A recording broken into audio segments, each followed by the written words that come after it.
Le Seigneur mérite notre adoration ce matin. Mungu wetu anastahili kumwabudu asubuhi. Nous vous saluons ce matin dans le nom précieux du Seigneur Jésus-Christ. Nous bénissons le Seigneur qui nous a donné le souffle de vie. Et nous lui sommes reconnaissants pour cette occasion de nous retrouver dans sa maison. Nous allons premièrement incliner nos têtes. Et nous allons parler au Seigneur avant de lire les Saintes Écritures. Prions le Seigneur.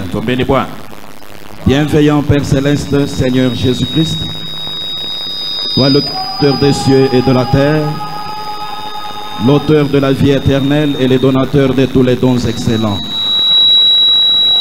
Ce matin, nous nous inclinons devant toi. Nous te disons merci du plus profond de nos cœurs pour le souffle de vie physique et le souffle de vie spirituelle que tu nous as donné. Nous sommes reconnaissants ce matin non seulement d'être comptés parmi les vivants, mais surtout d'être comptés parmi ceux qui ont cru ce message du temps de la fin. Le fait même que tu nous as réunis dans ta maison, c'est un sujet de joie et de reconnaissance pour nos seigneurs. Car plusieurs n'ont pas vu la clarté de ces jours et beaucoup ne sont pas dans de bons endroits comme celui-ci ce matin. Nous nous inclinons pour te dire merci. Maintenant, Seigneur, que nous avons chanté et jubilé pour ta gloire, nous voulons nous asseoir à tes pieds pour entendre ta parole. L'orateur principal, c'est le prophète Branham que tu nous as envoyé. Et il nous a donné tous les conseils de Dieu sans en rien cacher. Ce matin, si nous sommes derrière ce pupitre, ce n'est pas parce que nous valons quelque chose. Ce n'est même pas parce que nous sommes les meilleurs de ceux qui sont ici, mais c'est parce qu'il est écrit qu'étant monté en haut, il a amené captive la captivité et il a fait des dons aux hommes. Ce matin, tu connais le genre de dons ou le ministère que tu as placé en nous. Nous voulons être effacés de la scène. Simplement nous effacer et occuper notre position d'auxiliaire, afin que toi, le Dieu Tout-Puissant, tu nous parles au travers de ta parole.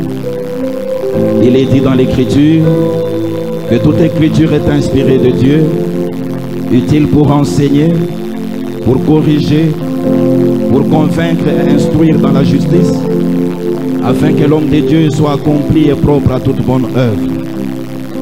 Il est aussi écrit que lorsque la parole est prêchée, le Saint-Esprit la prend et la dépose dans chaque cœur selon ses besoins. Ce matin, Seigneur, alors que nous nous attendons à toi, nous te prions, toi le glorieux Saint-Esprit, de prendre la parole qui sera prêchée et d'atteindre tous les buts de l'Écriture dans la vie de chacun de nous. Puissions-nous être ramenés sur la bonne voie ce matin. Puissions-nous avoir la délivrance spirituelle et physique. Puissions-nous être bénis et réconfortés pour le reste du pèlerinage terrestre. Nous chassons de ces lieux tous les esprits méchants qui ne reconnaissent pas Christ comme Seigneur et Sauveur. Et nous voulons que toi, qui nous as rassemblés ce matin, tu parles et que tu déverses tes bénédictions dans le nom du Seigneur Jésus-Christ. Amen. Que le Seigneur soit béni une fois de plus.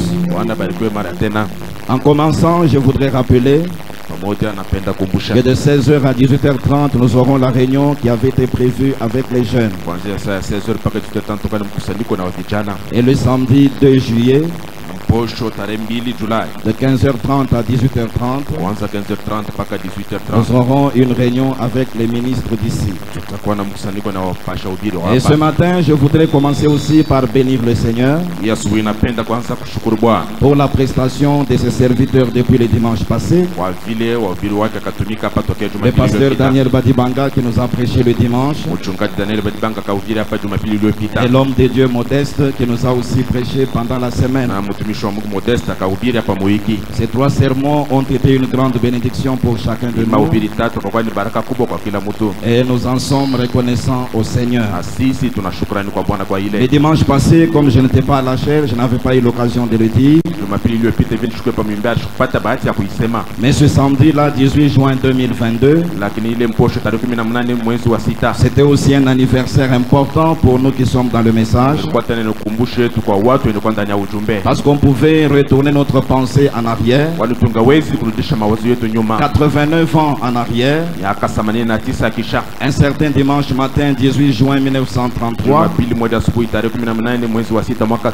C'était ce jour-là que le Seigneur avait donné aux prophètes Ndio ile siku Mungu akapatia nabii les 7 visions de première importance. Nous avons étudié ça l'année passée. maono 7 ya muhimu ya kwanza tukaifunga mwaka iliyopita. C'était le matin pendant qu'il lavait son véhicule avant d'aller à l'église. Ilikuwa ni asubuhi wakati alikuwa anasafisha gari yake kabla ya kwenda kukisa. C'est alors que ces 7 visions avaient commencé à défiler devant lui. Ndio pale ile maono 7 kaanza kupita mbele Et yake. comme il l'avait dit en ce moment-là, Na vile akaisema mwile wakati il les avait écrites sur un papier jaune. akayaandika pa karatasi ka rangi ya Et il avait samawino. montré que lorsqu'il avait fini d'écrire la 7e, Akaonesha wakati akamaliza kuandika ono ya 7 sans savoir ce qu'il avait saisi, ni bila kujua kinini il kikamshika. avait noté à la fin Yeye akaandika kule kumwisho que toutes ces 7 visions ya kwamba hii maono yote 7 devaient s'accomplir dans la période comprise entre 1933 et 1977. inapaswa kufika mkipindi kilikuwa katikati ya mwaka 33 mpaka Et 77. le jour où il s'est rendu à l'église pour raconter ses visions, Musiku akaenda kanisani kwa kusema hii maono. il avait montré que lorsqu'il avait fini de raconter la 7e, Akaonesha wakati akamaliza kusema ono ya 7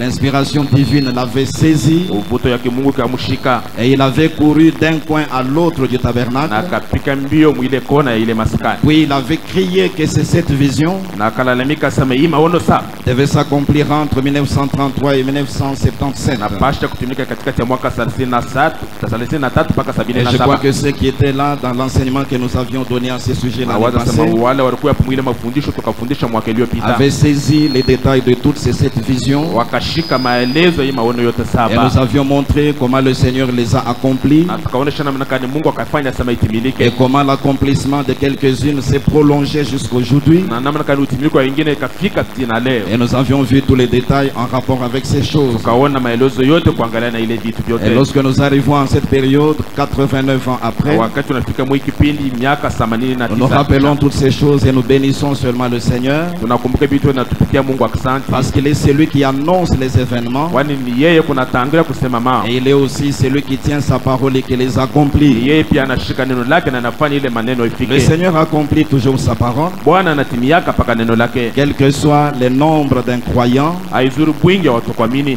le nombre de sceptiques bwingi wa watu wenye kushakia, et même le nombre des impatients. hata witu wa watu wenye hawana na La uvumilivu. parole du Seigneur finit toujours par s'accomplir. Neno la Mungu inafikaka paka mkutimia. Aujourd'hui, c'est un dimanche matin. Leo ni Jumapili asubuhi. Si vous regardez sur votre calendrier, Kama munaangalia pa tarehe yenu, nous sommes dimanche 26 juin 2022. sisi ni Jumapili tarehe 26 mwezi wa 6 mwaka Et si 2022. vous reculez en arrière 60 ans avant, Kama munarudia nyuma miaka 60, vous allez voir qu'il y avait un autre dimanche 26 juin 1960. utaona sema kwa tena Jumapili nyingine tarehe 26 mwezi wa 6 mwaka Et 60. ce matin-là, le prophète s'était présenté au Branham Na Tabernacle hii asubuhi nabii akafika kubrana maskani et il avait prêché un sermon important. na akahubiri mahubiri ya bei, Il l'avait intitulé comme ceci: akajipanga sasa hivi les réalités infaillibles du Dieu vivant. maukweli ya kushindo ya Mungu aliye hai. C'était un dimanche matin 26 juin 1960. Ilikuwa ni Jumapili asubuhi tarehe 26 mwezi wa 6 mwaka 60. Aujourd'hui, dimanche matin 26 juin 2022, Leo tena Jumapili asubuhi tarehe 26 mwezi wa 6 mwaka exactement 2022. 60 ans après, il n'y a pas de hasard. Kabisa kabisa miaka 60 hakuna bahati. C'est ce sermon que nous allons commencer à exploiter ce Ndio matin. mahubiri tutaanza kufundisha ya asubuhi. Alors nous allons prendre nos Bibles Pale tutachukua mabiblia pour yetu lire le texte que le prophète avait lu à ce sujet. kwa kusoma andiko nabii akasoma mwile wakati. Nous ouvrons dans Jean chapitre 4, Tunafungula kitabu cha Yohane sura ya 4 allant du 14e au 23e verset. kuanza kifungo cha 14 mpaka kifungo 24. Jean chapitre 4, Yohane sura ya 4 du 14e au 23e verset. kifungo cha 14 mpaka 24. Nous lisons. Tunasoma. Mais celui qui boira de l'eau que je lui donnerai n'aura jamais soif. lakini mwenye atakuja maji tamupatia atapata tena kiu, Et l'eau que je lui donnerai na maji yenye tamupatia deviendra en lui une source qui jaillira jusque dans la vie éternelle. itakuwa ndani yake saa chemuchemu yenye itavuya mpaka muzima wa milele. La femme lui dit, Mke akamuonesha, Seigneur, Bwana, donne-moi de cette eau unipatie hii maji afin que je n'ai plus soif ili nishipate tena kiu et que je ne vienne plus puiser ici. na nishikuje tena kushota hapa. Va, lui dit Jésus, Wende Yesu akamuonesha, appelle ton mari et viens ici. ita bwanako na uje hapa. La femme répondit, Mke akajibu, je n'ai point de mari. mimi sina na bwana. Jésus lui dit, Yesu akamuonesha, tu as eu raison de dire je n'ai point de mari, ukakuwa na sherehe kusema una na bwana, car tu as eu 5 maris kwani ukakuwa na wabwana watano et celui que tu as maintenant n'est pas ton mari. na mwenyewe kuna hapa ana bwanako. En cela tu as dit vrai. Mkusema vile ni ukweli. Seigneur, lui dit la femme, Bwana mke akamuonesha, je vois que tu es prophète. naona sema wewe ni nabii. Nos pères ont adoré sur cette montagne. Wa baba zetu wakaabudu pa hii mulima, Et vous dites-vous, na wewe unasema, et vous dites-vous, na wewe unasema, au pluriel, et vous dites-vous na mweye mnasema que le lieu où il faut adorer est à Jérusalem. ya kwamba fasi nayo kuabudiwa ni kule Yerusalemu. Femme, lui dit Jésus, Mke Yesu akamuonesha, crois-moi, unyaminie, l'heure vient où ce ne sera ni sur cette montagne, wakati itakuja hawitakuwa tena hata pa hii mulima, ni à Jérusalem que vous adorerez le Père. wala ku Yerusalemu wenye mtaabudu Baba. Vous adorez ce que vous ne connaissez pas. Muko na abudu vyenye mujue, Nous adorons ce que nous connaissons, sisi tunaabudu kenye tunashajua, car le salut vient des Juifs. kwani wokovu inatokea kwa Yahudi. Mais l'heure vient, Lakini wakati itakuja et elle est déjà venue, na yo inashafika où les vrais adorateurs kwenye wale waabuduo adoreront le Père en esprit et en vérité. wataabudu Baba mukweli na muro, Car ce sont là les adorateurs que le Père demande. kwani ndio wale ni kuabudu yenye Baba kunatafuta. Veuillez vous asseoir. Unaweza kuikaa. Que le Seigneur ajoute des bénédictions à la lecture de sa parole. Mungu aongeze mabaraka kusomea neno lake. Comme je l'ai dit en commençant, Hivi nakasema kwa mwanzo, ce matin nous commençons à exploiter ce sermon du prophète hii asubuhi tukaanza kufundisha mahubiri ya nabii, en gardant exactement le titre que lui-même avait donné, mukuchunga adili yenye yeye mwenyewe akaleta, les réalités infaillibles du Dieu vivant. maukweli yasio kushinda ya Mungu aliye hai. Et le sujet sera disposé en 4 petits points Adili tunajipanga manukta ine et j'interviendrai seulement les dimanches. na tahubiri mpaka Jumapili. Les séances de la semaine seront occupées par d'autres hommes de Dieu Muwiki ni watu wengine wa Mungu watahubiri, et aussi parfois les réunions de prière telles que nous allons les programmer. na tena tuka ni mikutano ya maombi vile tutaipanga. Alors comme d'habitude, nous vous donnons les plans des points que nous allons exploiter dans cette petite étude. Sasa kwa kawaida tunapacha muradi ama nukta tutafunda mwinu. Comme je l'ai dit, le sujet est disposé en 4 petits points. Sema adili tunaipanga manukta ine. En dehors de la petite présentation que je vais faire, Kutosha kingine kidogo tafanya. le premier point, nous l'avons intitulé « Avoir soif du Dieu vivant ». Nukta ya kwanza tunaipanga sema kuwa na kiu ya Mungu aliye hai. Et ce matin, nous irons jusqu'à exploiter ce premier point. Na hii asubuhi tutaenda na kufundisha pa hii nukta. Le deuxième point, nous l'avons intitulé Nukta ya pili tunaipanga « Présenter, asema kuonesha, apporter ». asema kuleta. Le troisième point, Nukta ya tatu la religion de la délivrance. asema chini ya ufungulivo. Et le quatrième point, Na nukta ya ine la carte routière. asema ile karatasi ya kuonesha njia. Ce sont là les 4 petits points que nous allons exploiter Ndio manukta ine kidogo tutafundisha par rapport à ce que nous avons nous-mêmes saisi kuangalia na kile sisi wenyewe tukashika en étudiant profondément ce sermon donné par le prophète. kujifunza mkilindi mahubiri na vya kale.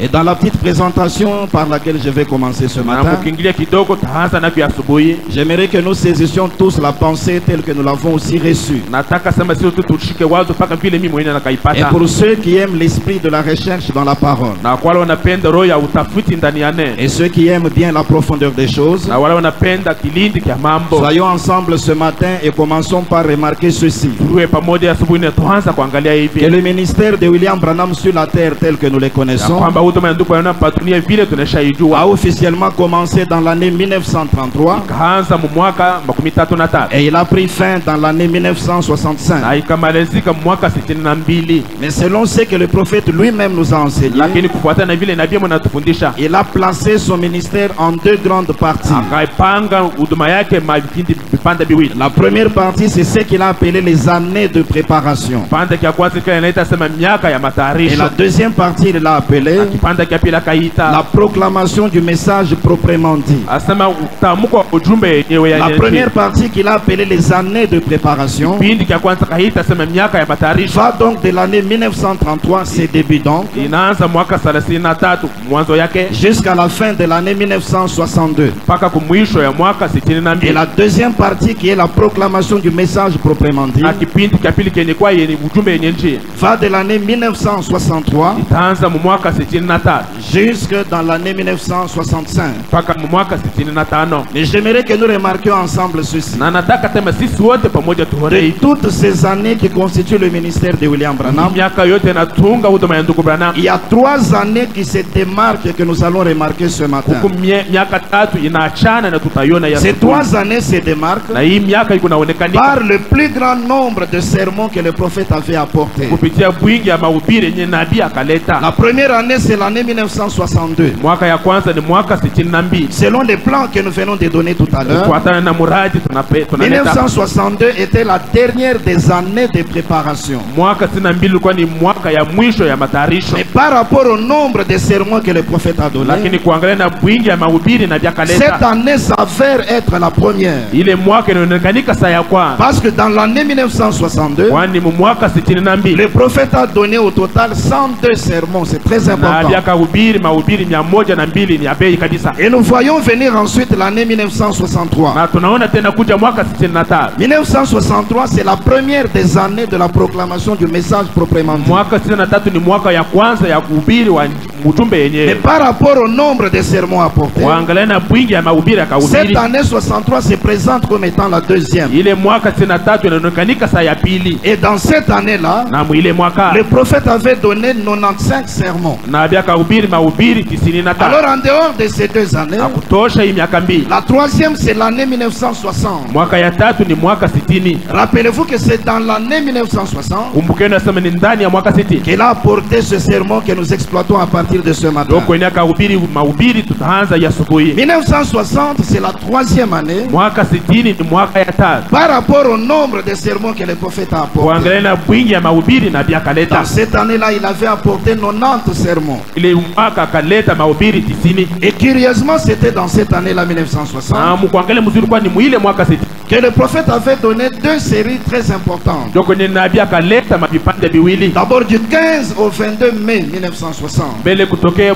tarehe 15 mwezi wa 5 mwaka Il 60 a donné la série de l'enseignement sur l'adoption. akaleta mafundisho kuhusu kutiliwa mwana. Or, l'enseignement sur l'adoption, Japo mafundisho kuhusu on utiliwa peut même mwana, dire que c'est la spécialité du message de William tunaweza Branham. kusema ni upekee ya ujumbe ya ndugu Branham. Luther est venu avec la justification. Luther kakuja na kuhesabia watu. John Wesley est venu avec la sanctification. John Wesley kakuja na utakaso. Le réveil pentecôtiste est venu Uamsho wa Kipentekoste kakuja avec le baptême du Saint-Esprit na ubatizo wa Roho ou Mtakatifu encore la restauration des dons dans l'église. au kurudisha kwa mazawadi ndani ya Mais kanisa. quand ces 3 étapes passent, Wakati vipindi vitatu le vinapita, message du temps de la fin intervient. ujumbe ya wakati wa mwisho C'est inafika. l'étape du Saint-Esprit Ni lui-même wakati ya Roho Mtakatifu ye qui mwenyewe descend dans sa perfection mwenyewe anashuka et mukamilifu qui wao vient se manifester dans la chair na humaine. anakuja kutukanisha mumwili. Cela peut aussi être appelé l'adoption. Ile tunaweza na kuita sema kutelewa mwana, Cette série très importante lakini hii kipindi kia bei qui kabisa a un impact direct sur les croyants du temps de la yenye kuwa fin. na ushawishi juu ya waaminifu wa Voyons kujumbe. que le prophète a donné cela dans cette période-là. Tunaona sema nabii akaipatia mwile kipindi Et vers la fin de l'année 1960, na kumwishi ya mwaka 60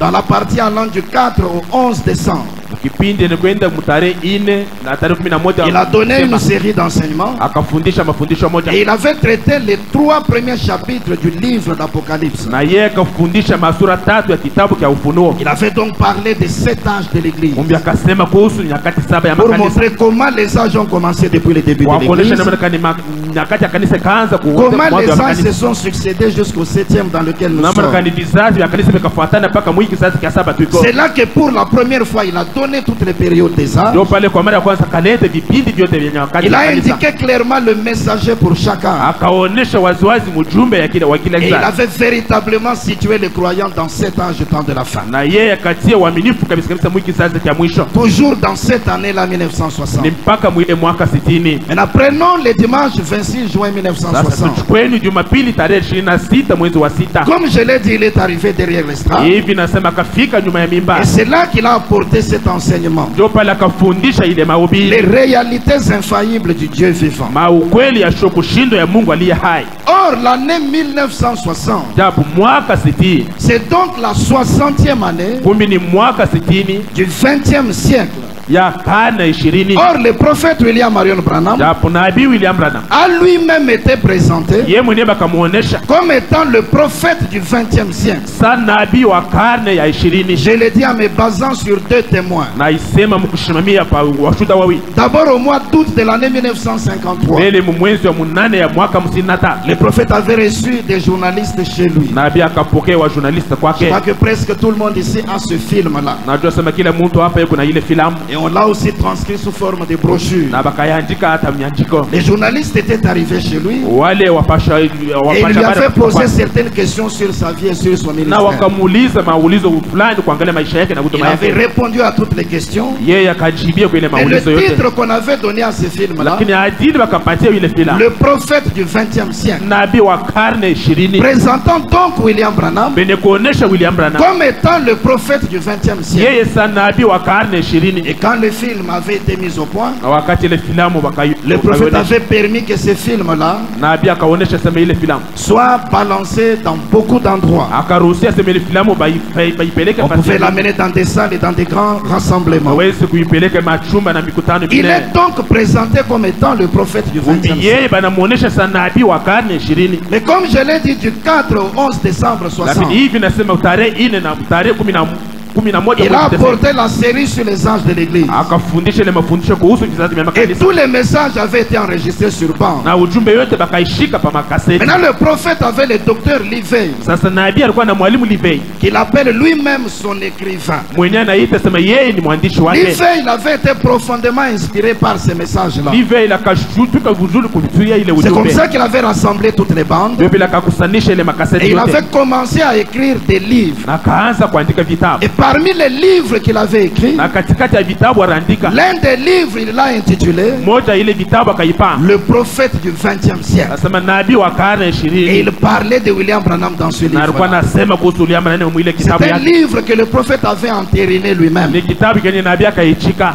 Parce que lorsque Livey il avait fait le manuscrit, kwani wakati Livei akayaandika il kumkono l'avait envoyé au prophète pour la lecture, akaitumia nabii ile pour la aisome vérification, voire même apporter des correctifs. kwa kuchunguza hata kama naweza kuitengeneza. C'est là qu'au mois de mai 1964, Ndio pale mwezi wa 5 wa mwaka 64 comme le prophète avait trouvé des choses à ajouter dans ce hivi nabii livre akakuta sema kwa vitu ngine ngawezi kuongeza et des mwile petits correctifs qui devaient être faits. na tu vitu kidogo napasha C'est comme ça utengeneza. qu'il avait enregistré une bande Ndio vile akashika tena sauti sur akapata laquelle il kaseti lui ingine, présentait toutes les remarques. ambamo alikuwa anamuonesha vitu yenye akaona C'est mwile cette kitabu. bande-là qui est intitulée Lettre audio à Livey. Ni ile kaseti wanasema ni barua ya sauti yenye kutumia C'était Livei. pour que ce livre-là, le prophète du 20e Ilipenda siècle, kwamba juu ya ile kitabu yenye kupangwa soit kama nabii wa karne complété et 20 corrigé bapate kuitengeneza na avant sa kuiongeza publication. kabla ya kuitosha mbele ya Et watu, cela avait été fait. na ile ikafanyika vile. C'est donc en me basant sur ces deux éléments Kumi ni kushimama pa hivi vyombo que viwili j'affirme que William Marion Branham kwenye na tamka isiwasema ndugu a Branham, été présenté comme étant le prophète du 20e siècle. yeye bakamuonesha sa nabii wa karne 20. Or, mes frères et sœurs, nous connaissons ces Japo choses. wandugu na wadada, tunajua hivi Le 20e siècle a commencé dans l'année 1900 karne 20 kakaanza mu mwaka 1990 et il a pris fin dans l'année 1999. na ikamalizika mu mwaka C'est 1999. ça la période de temps du 20e siècle. Ndio kipindi kenye kwa wakati ya mwaka Mais William 2020. Branham, notre prophète, Lakini William Branham nabii wetu a été présenté comme étant le prophète du 20e siècle. yeye bakamuonesha sa nabii wa karne 20. C'est là que je me pose la question ce matin. Ndio pale tuuliza ya asubuhi, Est-il seulement prophète dans cette partie des temps? eti yeye ni paka na mwile kipindi cha wakati? Je réponds directement en disant non, messieurs. Najibu kwa ilikuwa nasema hapana bwana, Parce que William Branham kwani William Branham n'a pas été présenté seulement comme prophète du 20e hapa siècle, kumuonesha tu kama nabii wa karne mais 20, il a aussi été positionné lakini bakamshimamisha et pia présenté clairement na kumuonesha waziwazi comme étant le messager du dernier âge de l'Église. sa mjumbe wa kizazi cha mwisho cha Il kanisa. est le messager de tout l'âge de l'Église de la Odyssée. Yeye ni mjumbe wa kizazi kyote cha Laodikia. Quand nous revenons à cet enseignement du prophète, Wakati unarudi kurudia kwa mafundisho ya nabii. L'âge de l'église de Laodicée Kizazi cha kanisa cha Laodikia commence en 1906. kikunaanza mu mwaka ya Et le 6. prophète dit il va prendre fin avec l'enlèvement de l'épouse. Nabii anasema kitamalizika na unyanyulivu wa bibi harusi. L'âge a commencé en 1906. Kizazi kikaanza mwile mwaka Et 6. c'est lorsque Jésus viendra dans son corps Ni physique. wakati Yesu atarudia mu mwili yake. C'est lorsque l'enlèvement se Ni produira wakati unyanyulivu itafika. que l'âge de l'église de Laodicée Ndio pale kizazi cha kanisa cha Laodikia prendra fin en tant que période de temps. kitamalizika saa kipindi cha wakati. Que tant que Jésus n'est pas venu dans son corps Maana physique wakati yote sijawahi kurudia mwili yake et que tena. l'enlèvement n'a pas eu lieu sur la terre, Na unyanyulivu itawahi kufika pa dunia. William Branham est toujours le prophète enceinte. William Branham yeye ni paka nabii Il mkiwanza. est messager dans toute cette période. Yeye ni mjumbe mwile kipindi C'est yote. là que j'aimerais qu'on comprenne clairement. Ndio pale nataka sema tuelewe aswa. Le 20e siècle peut prendre fin en 1999. Karne 20 inawezi kumalizika mwaka Le 99. 21e siècle peut commencer dans l'année 2000. Karne 21 inawezi kuanza mu mwaka 2000. Mais comme cet âge a été prolongé, Lakini vile kizazi bakakirefusha. William Branham demeure le messager. William Branham anabaki mjumbe. William Branham demeure le prophète. William Branham anabaki nabii. Alors il est le seul prophète majeur jusque ce Na matin. pale ni nabii moja mkubwa paka ya asubuhi. Je sais pourquoi je donne toutes ces petites Na précisions. choka naleta hii makusahi Et yote. c'est surtout quand nous prendrons les autres points que vous saisirez par la Ni grâce de kabisa Dieu. wakati tutabeba manuku tengine mutashika yenyewe Revenons maana. maintenant à l'année 1960. Turudie sasa mwaka 60. Cette année était la 60e année Ile mwaka ilikuwa ni mwaka ya 60 du 20e siècle. ya karne 20. Quand on est arrivé le dimanche Wakati tukafika Jumapili 26 juin 1960, tarehe 26 mwezi wa 6 le mwaka 60, prophète apporte ce sermon précieux. nabii anahubiri ile mahubiri ya Les thamani, réalités infaillibles du Dieu vivant. maukweli ya kushinda ya Mungu aliye Frère, hai. il n'y a pas de hasard. Nuko hakuna kitu cha bahati. Le prophète lui-même a dit, Nabii mwenyewe akasema, chaque petite chose a sa raison d'être. akasema kila kitu kidogo kiki na maana yake. Dieu ne fait rien par le simple plaisir. Mungu ashifanyika kitu kwa kufurahi tu. S'il est arrivé dans cette année-là, Kama yeye akafika mwile mwaka qui était la 60e du 20e siècle, ile ilikuwa mwaka 60 ya karne et que 20, ce jour-là, il a apporté ce message précis. na ile siku akahubiri ile ujumbe. D'ailleurs, si vous étudiez vos calendriers, Maanake kama mnajifunza vous verrez matarehe, que le calendrier de l'année 2022, utaona sema ile kalanda ile mwaka c'est 2022 exactement kabisa kabisa le inafanana. calendrier de 1960 qui est Ni revenu. kalenda ya mwaka 60 ikarudia. Le 1er janvier occupe la même position. Tarehe ya kwanza Januari iko C'est nafasi moja. exactement les mêmes jours. Ni kabisa kabisa siku moja. Toutes les dates correspondent au même jour. Matarehe yote nambatana mpaka mwile masiku moja Jusqu'à la moja. fin. Mpaka mwisho 2022, mwaka c'est en 2022. quelque sorte la répétition de 1960. Tena ni kurudia ya mwaka 20 ya mwaka 60. 1960 était dans le 20e siècle. Mwaka 60 ilikuwa mkarne 20. 60 ans après le début du 20e siècle. Miaka 60 kisha kwanza kwa karne En 20. ce jour-là précis, Mwile siku yenye on kujulikana. parle des réalités infaillibles du Dieu vivant. Wanasema kuhusu maukweli ya kushinda ya Mungu aliye Vous hai. ajoutez 60 ans. Munaongeza tena miaka On 60. arrive ce matin, Tunafika ya asubuhi dimanche 26 juin 2022, Jumapili tarehe 26 mwezi wa 6. exactement 60 ans après, Kabisa kabisa miaka 60 on kisha introduit les réalités infaillibles du Dieu vivant. tunaingisha maukweli ya kushinda ya Mungu aliye C'est hai. exactement la répétition des mêmes circonstances. Kabisa kabisa ni kurudia kwa matukio moja moja. Le monde en ces temps-là faisait face à certaines choses. Dunia mwile wakati ilikuwa inashambulia mambo Le fulani. monde était dans un certain état. Dunia ilikuwa mahali fulani. Et Dieu, pour répondre à la situation du Na monde, Mungu kwa kujibia kwa ile tukio ya dunia il amène les réalités infaillibles du Dieu vivant. analeta maukweli ya kushinda ya Mungu aliye Ce hai. matin, c'est la répétition du même calendrier. Hii asubuhi ni kurudia kwa ile tarehe moja C'est moja. que les mêmes circonstances sont revenues. Maana yake matukio moja moja Le karudia. monde est censé faire face à la même chose. Dunia inapasha kushambulia mambo moja Et les moja. réalités infaillibles du Dieu vivant Na maukweli ya kushinda ya Mungu aliye hai. reviennent ce matin.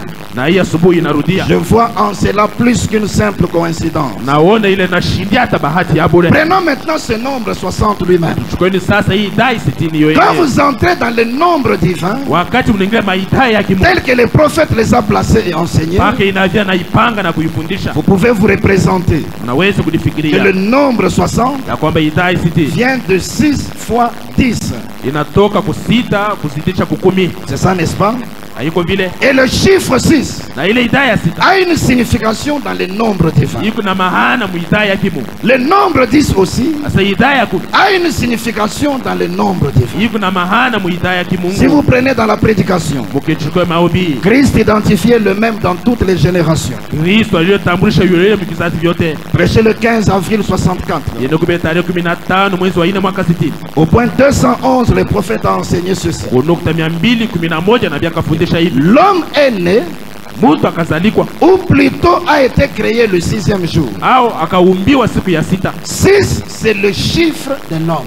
Sita ni idhaa ya mwanadamu. Quand nous faisons face au nombre divin, Wakati tunashambulia maidhaa, quand on arrive au chiffre 6, wakati tukafika mu idhaa ya sita, rappelons-nous que 6, c'est le chiffre de l'homme. kumbukeni nasema sita ni idhaa ya mwanadamu. Mais 60, c'est 6 fois 10. Lakini 60 ni sita kuongeza Et kukumi. déjà, quand on est au chiffre 6, Lakini wakati tunafika mu idhaa ya sita, c'est le chiffre de l'homme lui-même. ni idhaa ya mwanadamu. Parce que l'homme a été créé au 6e jour. Kwani mwanadamu akamuumba mu siku ya sita. Et lorsque Dieu avait créé et placé l'homme sur la Na terre, wakati Mungu akaumba na kutia mwanadamu pa dunia, l'homme était le dominateur. mtu alikuwa mwenyewe, alikuwa anatawala. Il était comme Dieu secondaire sur la terre. Yeye alikuwa sa Mungu mdogo pa dunia. L'homme est lié au chiffre 6. Mtu anashambatana na idhaa ya sita. Maintenant, le nombre 10. Sasa idhaa ya 10, Vous prendrez dans le sermon les comptes à rebours. mtachuka mahubiri kuhesabia kinyume. Prêché le 9 septembre 62. Yeye kubeta tarehe 9 Septemba mwaka 62. Au point 106, Munukta 116 le 116. prophète a dit ceci. Nabii akasema hivi. Mais je voudrais essayer de vous expliquer ceci. Lakini nataka kupima kumfasiria hiki. 10 est un nombre de la mondanité. 10 ni idhaa ya kidunia. C'est là que nous commençons à pénétrer la chose. Ndio pale tuanza kuingia mwile kile. L'année 1960, Mwaka que 60 les prophètes avaient choisi, yenye nabii ou encore akachakula. que Dieu avait choisi, Yenye Mungu akachakula. pour que ces réalités soient exploitées, Ili maukweli pate vient de kufikiwa. 6 fois 10. Inatoka kusita. Aujourd'hui, 60 ans après, Leo kisha miaka 60 on ramène la même chose. tunarudisha kitu moja moja. 6, c'est le chiffre de l'homme. Sita ni idhaa ya mwanadamu.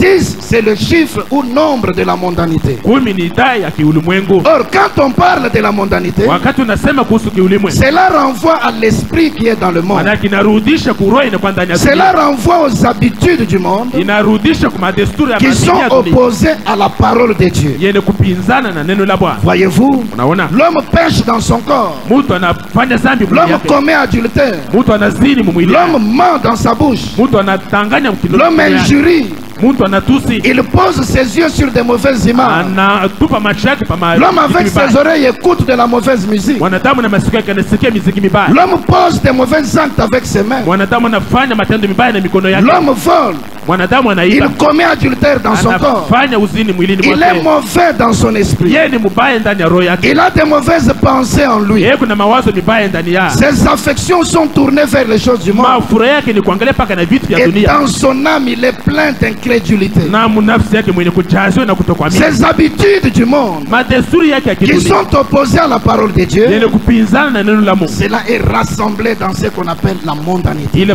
bainaikusanisha mwile tunaita sema kidunia. Donc quand on atteint le nombre 60, Wakati unafika paida sita, c'est que l'homme fait face à la mondanité. maana yake mwanadamu anashambuliana Et en kilimwengu. ce temps-là, c'était le 20e siècle. Na mwile wakati ilikuwa ni karne 20. Dans l'année 1960, Mwaka 60. c'est que peut-être dans la pensée de Dieu, Maana yake saa zingine mwazo ya Mungu il a vu qu'on est arrivé à 6 fois 10. akaona sema tunafika kusita La mondanité ravage le monde. kidunia kinachaza Et dunia cela mzima. s'est introduit même dans les églises. Na ile kiingia tena hata makanisa. L'homme que Dieu avait placé sur la terre Mtu mwenye Mungu akatia pa dunia pour dominer et être le maître de toutes kwa choses kutawala na kuwa bwana mkubwa wa kila kitu. était lui-même devenu esclave du péché. Yeye mwenye akakuwa ndani ya L'homme dhambi. était dominé par les choses du monde. Mtu akataliwa na vitu vya dunia. L'homme était pécheur dans son corps. Mtu alikuwa mtenda dhambi Il mwilini était mwake. pécheur dans son esprit. Yeye alikuwa mtenda dhambi hata Il moyo yake. était pécheur dans son âme. Yeye alikuwa mtenda dhambi hata mnafsi Mais yake. comme l'homme est toujours fils de Dieu, Lakini vile mtu anakaa paka mwana wa parce Mungu. que l'homme, même s'il est dans une condition rétrograde, Ni mtu hata kama anesha rudia nyuma. même pendant qu'il se vautre dans le péché, Hata wakati yuko ndani ya saa. même pendant que le monde domine sur lui, Hata wakati dunia inamtawala.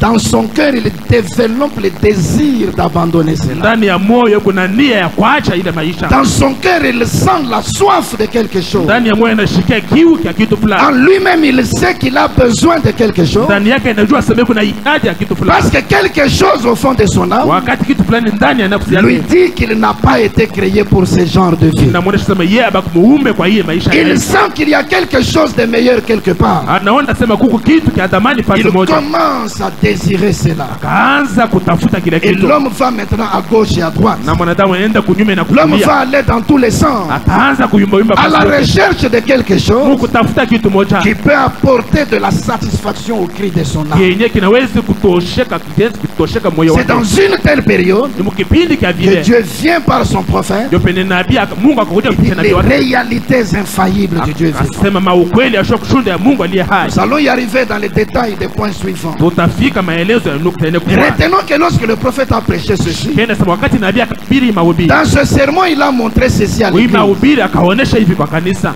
Rappelez-vous, il a d'abord lu l'histoire de la femme samaritaine. Kumbukeni sema akasoma historia ya mke wa Samaria. Cette femme vivait dans le péché dans sa Mke vie. alikuwa anaishi mazambi maishani Elle mwake. était une femme adultère. Yeye alikuwa mke wenye Elle avait kukahaba. déjà vécu avec 5 maris. Alikuwa anaisha kuishi na bwana Et en tano. ce moment-là, elle en était à son 6e. Na mwile wakati alikuwa na bwana wa sita. Mais ce n'était pas en réalité son mari. Lakini haikuwa kweli kweli bwanake. Elle était dans l'adultère. Yeye alikuwa muuzini. Mais elle connaissait les Écritures. Lakini alikuwa anaisha juu ya miandiko. Même si elle vivait dans le péché, Hata vile alikuwa anaishi mais mzani. dans son cœur, il y avait une soif. Lakini ndani ya moyo kulikuwa kiu. Dans son cœur, il y avait un désir. Moyo wake kulikuwa ni Elle ukana. avait besoin de quelque chose de réel. Alikuwa anatafuta kitu fulani kia kweli. Quand elle allait à la synagogue, Wakati akaenda on kusinagogi, lui lisait les citations de Moïse. balikuwa namsomea maluko ya Musa. On lui lisait des lettres de Moïse. Balikuwa namsomea mabarua ya Musa. On lui disait le Messie va venir. Atamuonesha Masi atakuja. Mais elle était dans les péchés dans sa vie. Lakini yeye alikuwa mzami ndani ya Et maisha son yake. cœur avait soif de quelque Na chose. moyo wake ulikuwa na kiu kia kitu fulani. Au fond de son cœur, Mkilindi ya moyo wake quelque chose lui disait, kitu fulani kilikuwa namuonesha. un jour ces écritures deviendront chères. Siku moja imeandikwa itafika. Un jour ces écritures Siku moja imeandikwa deviendront un homme sur la terre. itakuwa mtu mwenye kutembea Et kwa c'est dunia. cela qui devait être une source d'eau Na njoo kile kinapaswa kwa à chemchemi ya maji. laquelle cette femme pouvait aller boire Kwenye ule mke angeweza kwenda na kunwa pour que sa soif soit étanche. ili kiu yake kipate kutosheka. Et le prophète dit, Nabii anasema les gens comme ils vivaient dans le péché, watu vile walikuwa naishi Musa ils étaient sous la domination de Satan, walikuwa chini ya utawala wa shetani. et spécialement les Juifs sous la domination des Na Romains. kabisa kabisa Wayahudi chini ya utawala wa watu wa Branham Kirumi. dit ils étaient à la recherche d'une certaine religion. Branham anasema walikuwa natafuta jini fulani. Une religion qui leur apporterait une délivrance. Jini yenye ingeweza kuwaletea ufungulivu. Pas quelque chose de représenté par l'homme. Hapana kitu fulani kile Mais kuonekanisha les gens avaient besoin d'une réalité. lakini watu walikuwa natafuta kitu cha kweli. Pas un feu peint, mes frères. Hapana moto yenye Pas kuchorwa. une simple écriture qu'on lit. Hapana tu andiko vya kunasoma. Mais ils avaient besoin d'une bonne religion. Lakini walikuwa natafuta jini ya kweli. Une religion qui leur apporterait la délivrance. Jini yenye tabaletea ufungulivu. Mais l'homme avait donné ses réponses. Lakini mwanadamu akaleta majibu Remarquez yake. qu'en ces temps-là, il y avait des groupes religieux. Angalia nisema mwili wakati kwa mankundi ya kijini. Et la Bible nous en présente principalement 4. Na Biblia inatuonesha ine. On présente le groupe des pharisiens, Banaonesha nkundi wa le Farisayo, groupe des scribes, nkundi ya waandisi, le groupe des sadducéens nkundi wa et Sadukayo le groupe des hérodiens. na nkundi wa Herodia. Ces groupes traînaient de grandes foules. Ima nkundi ilikuwa nyuma yao na watu wa mingi. Les gens étaient à la recherche de quelque chose. Watu walikuwa natafuta kitu moja. Les gens cherchaient la réalité de l'écriture. Watu walikuwa natafuta ukweli ya andiko. Les réalités infaillibles du Dieu vivant. Ukweli wa kushinda ya Mungu aliye hai. Mais l'homme s'était fabriqué ces groupes religieux Lakini mwanadamu akalitungia mankundi ya kidini pour essayer de donner réponse à la soif que les hommes avaient. kwa kupima kujibu kile kiu wanadamu walikuwa Mais nayo. cela n'avait pas répondu aux problèmes des hommes. Lakini ile ya kuleta jibu kwa ile mambo ya C'est là wanadamu. que Branham dit gloire au Seigneur. Ndio pale Branham anasema utukufu kwa Bwana. Quand Jésus est arrivé sur la scène, Kwani Yesu akafika il kiwanzani. a apporté la réponse que les hommes cherchaient. Akaleta jibu yenye wanadamu walikuwa natafuta. Toutes les promesses de l'Ancien Testament Maandiko yote ya Agano la Kale. étaient devenues un être humain marchant sur Na la terre. pale kakuwa mwanadamu mwenye kutembea pa dunia. C'était plus que lire une simple écriture. Ilikuwa ni kushindia kusoma tu andiko ya bure. Parce que les écritures elles-mêmes Kwani miandiko yenyewe étaient devenues un homme qui marchait sur la pale terre. kakuja mwanadamu alikuwa tembea dunia. Et cela était devenu comme une source. Na ile ikakuwa sa chemchem. Tout celui qui avait la véritable soif, Yoyote alikuwa na kiu kya kweli. qui allait chaque fois au puits dénominationnel. Alikuwa naenda kushimu ya Tu kizehebu. vas aujourd'hui, tu puises. Leo unaenda unashota. Et quand tu retournes, rien ne change. Wakati unarudia kuna kitu kinabadilika. Obligé de retourner les jours suivants. Unalazimisha tena urudie siku ya kufuata. Tu puises quand tu retournes, rien ne change. Unashota wakati unarudia kuna kitu Mais kinabadilika. les Écritures étaient devenues un homme. Lakini miandiko ikakuja mwanadamu. C'était une source jaillissante. Ilikuwa ni chemchem, ilikuwa Et navuja. cette source-là Na ile chemchem contenait de l'eau de la vie. ilikuwa na maji ya uzima. Celui qui boira de l'eau que je lui donne, Yoyote atakunywa maji na mupatia. il n'aura plus jamais soif. Hata kwa tena na kiu Et kama. cette eau Na ile maji jaillira en lui itavuja ndani pour yake. devenir des sources Kwa kuwa tena chemchem qui vont jaillir jusque dans la vie éternelle. yene itavuja mpaka uzima wa milele. Branham incline sa tête, il Branham commence à anamisha kichwa pleurer. yake na kaanza Il dit, kulia. mais quand je remarque, Asema wakati naangalia beaucoup n'ont pas reconnu cette source. wa mingi wakutambua ile chemchem. Ils sont restés attachés Wakabaki wenye aux kwamba réponses dénominationnelles que l'homme a fait. majibu ya kizehebu wanapatia. Parce qu'ils avaient pris les Écritures Wale wakachukua miandiko et y avaient donné leur propre interprétation. na kwa itafsiri kufuatana na vile walikuwa na Le Messie va venir. Masihi atakuja. C'était écrit dans la loi de Ilikuwa Moïse, nesha andike mu sheria ya Musa, mais ils ont compris autrement. lakini bakaelewa namna Les hii. pharisiens disaient Wafarisayo walikuwa nasema que le Messie va venir comme un grand ya sacrificateur. kwamba Masihi atakuwa samu kuhani, Il va entrer dans le temple ataingia hekaluni et il fera la remise-reprise na yeye atabadilishana uwezo avec Anne, le souverain sacrificateur. na ile mkuhani mkuu. Les Hérodiens qui avaient la doctrine du roi, Waherode walikuwa na mafundisho ya mfalme, ils avaient interprété cela de leur manière. wakatafsiri mwenye namna yao. Donc quand le Messie viendra, Hapana, wakati Masihi atakuja, voyez-vous, les cieux vont s'ouvrir. unaona mbingu itafunguka, Dieu fera descendre une passerelle Mungu atashusha et ngazi le Messie descendra en honneur na Masihi atashuka kwa ile ngazi avec des cohortes d'anges. na mankunja na kuja Il malaika. ira se présenter chez Hérode le roi Ataenda kujionyesha kwa pour Herode dire mfalme, c'est moi le roi des Juifs. kwa kumuonesha mimi ndio mfalme wa Yahudi, À cause des interprétations kwa particulières, ajili ya utafsiri yao ya wanadamu, à cause des interprétations humaines, kwa ajili ya utafsiri ya kimungu. quand la véritable chose s'est présentée, Wakati kitu cha kweli kikafika, voyez-vous, ils sont passés à côté. unaona wakaenda pembeni. Mais j'aime le Seigneur ce Lakini matin. napenda Bwana ya asubuhi, J'aime le Seigneur napenda Bwana parce qu'il fait une annonce kwani anatangaza kitu et il tient sa parole. na anashika neno lake. Dieu Mungu ne dépend pas de la compréhension de l'homme. ashangalie na kuelewa kwa wanadamu. Comprends ce que tu veux, Elewa vile unataka, interprète les Écritures comme tu veux. tafsiri miandiko vile unataka. Dieu tient sa parole. Mungu anashika neno lake, Il va accomplir sa parole. atatimiza neno Et lake, l'interprétation de Dieu, na utafsiri ya Mungu c'est l'accomplissement qu'il donne à ni l'écriture. utimilifu analeta kwa hiyo Et andiko. quand Dieu accomplit une écriture, Na wakati Mungu anatimiza andiko fulani, il ne l'accomplit pas selon la pensée de l'homme. ashiitimiza kufuatana na akili ya mwanadamu. Lui, il a voulu dire ce qu'il a dit. Yeye akataka kusema kile anasema, Et c'est cela qu'il va na accomplir. njoo kenye atafika, Que vous atafikisha. soyez incrédule, il accomplira sa parole. Uwe mtokuamini, atafikisha ile Que andiko vous yake. soyez sceptique, il accomplira sa Uwe na parole. mashaka, ile andiko tatimilika. L'incrédulité vous arrêtera vous-même. Kutokuamini takushimanisha niwe Mais mwenyewe, Dieu ne sera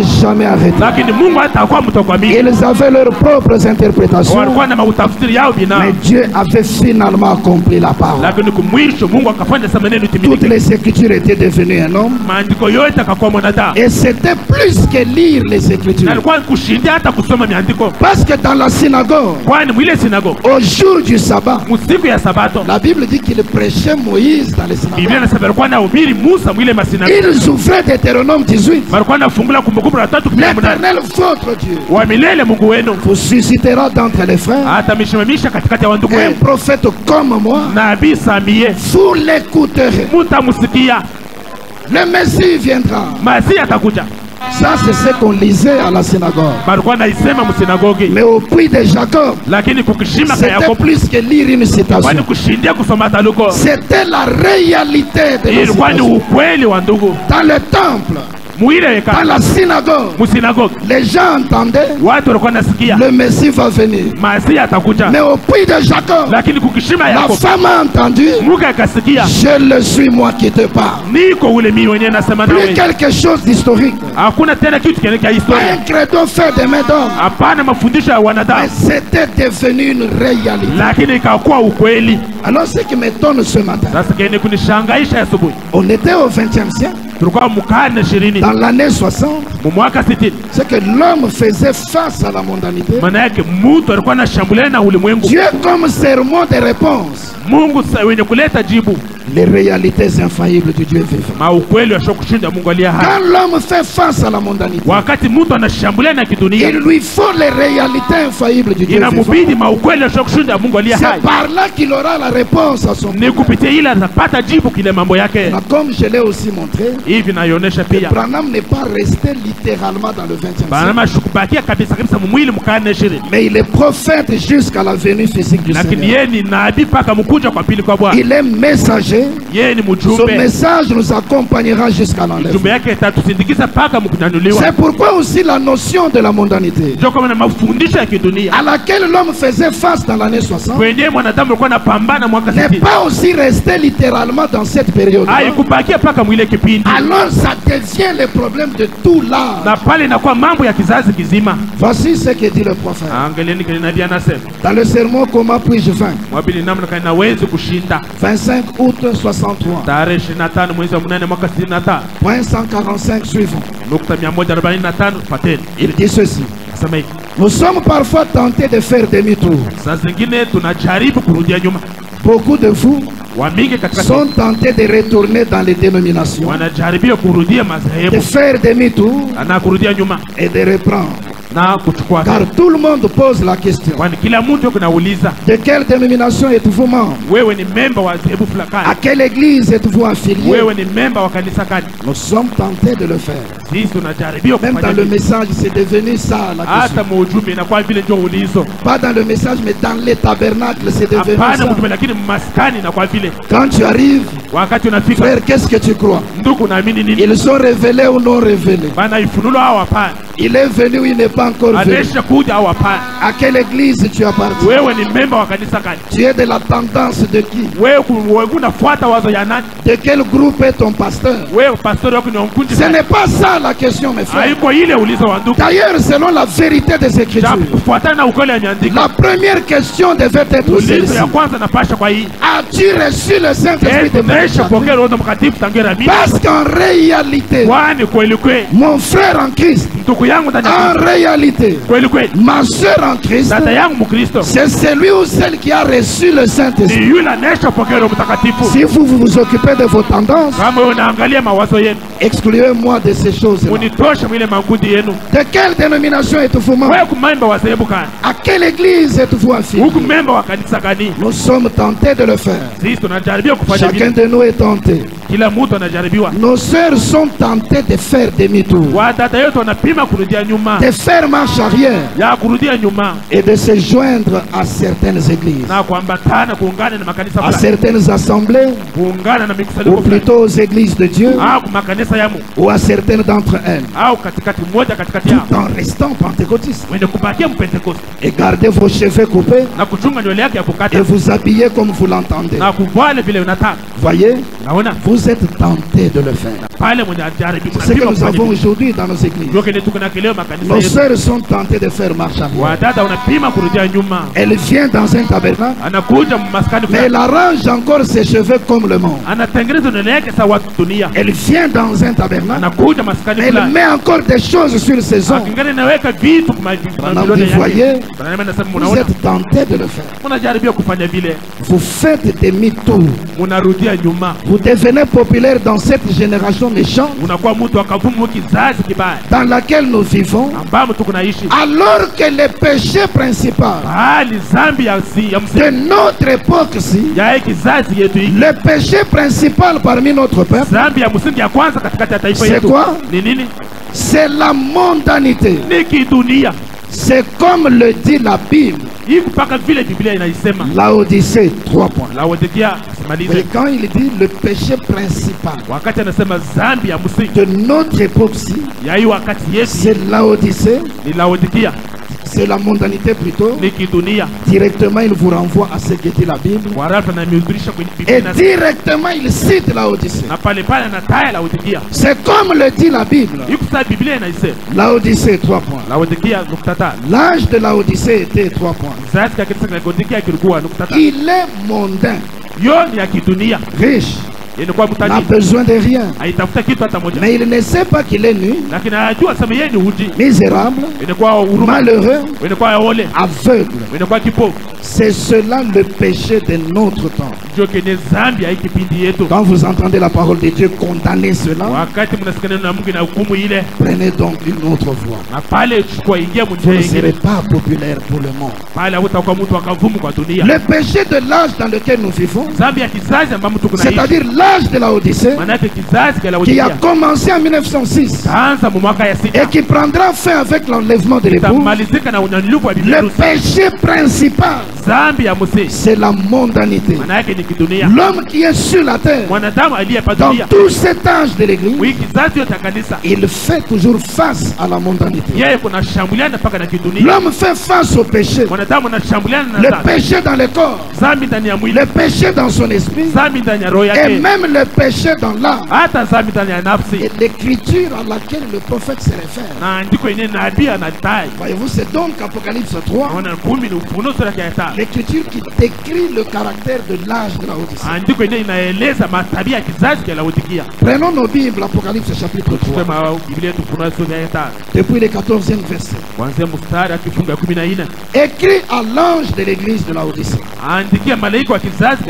Voici ce que dit l'Amen, le témoin fidèle et véritable, le commencement de la création de Dieu. Je connais tes œuvres. J'aimerais le dire au cœur de chacun de nous. Dieu connaît mes œuvres. Dieu connaît aussi tes œuvres. David dit, où irai-je loin de ta face? Si je vais dans les cieux, tu y es. Si je viens sur la terre, tu es sur la terre. Si je dis, je vais me cacher dans les profondeurs, là encore tu me verras devant les yeux du Seigneur. Même les ténèbres deviennent lumière. Dieu connaît toutes tes actions, mon frère, ma soeur. Que tu fasses cela en public ou en privé, que tu boudes dans le cœur. Branham dit même la petite pensée qui traverse ton esprit, Dieu l'enregistre au ciel. Tu ne peux pas te cacher devant le Seigneur. Je connais tes œuvres. Je sais que tu n'es ni froid ni bouillant. Puisses-tu être froid ou bouillant?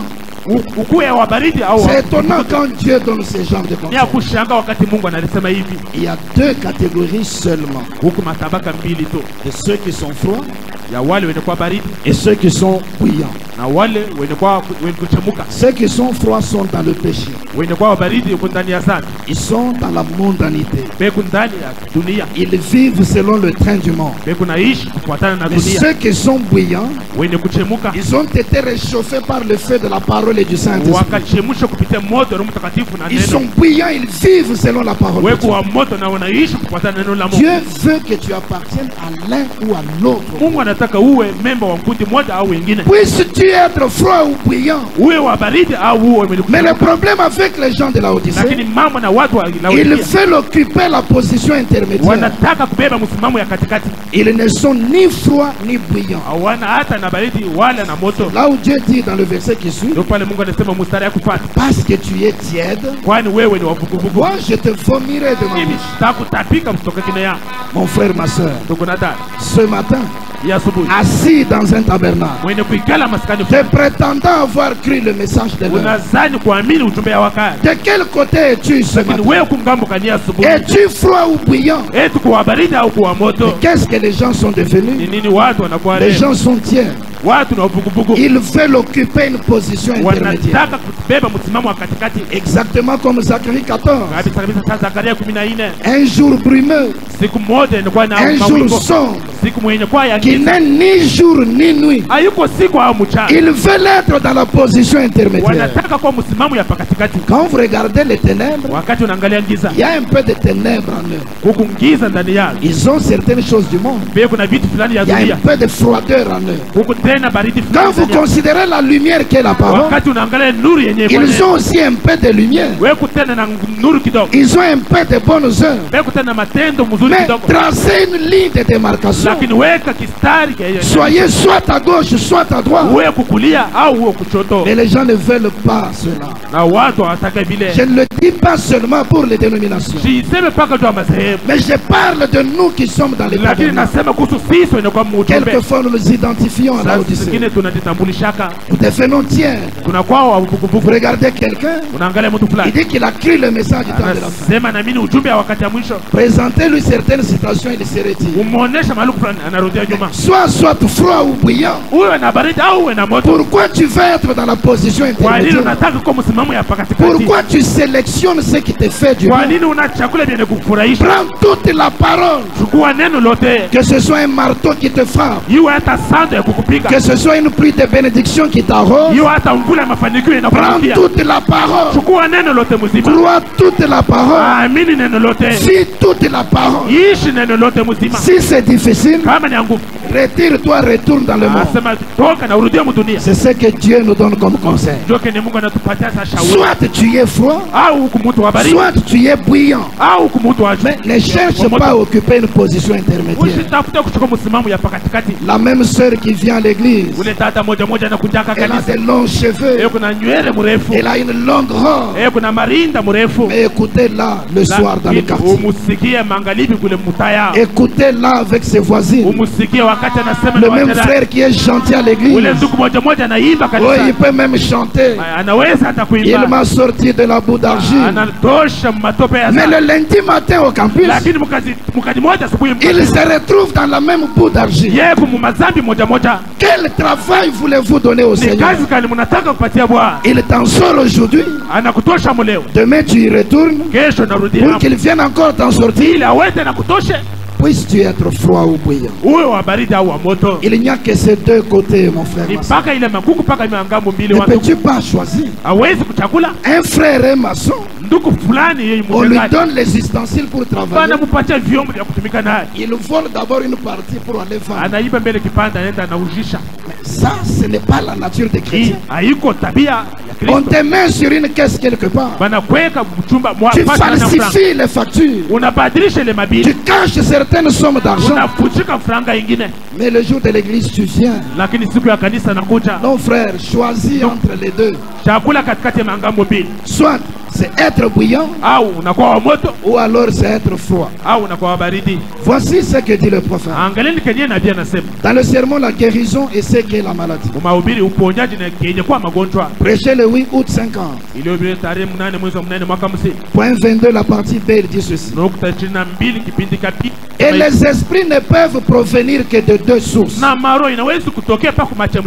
C'est soit de Dieu, soit du diable.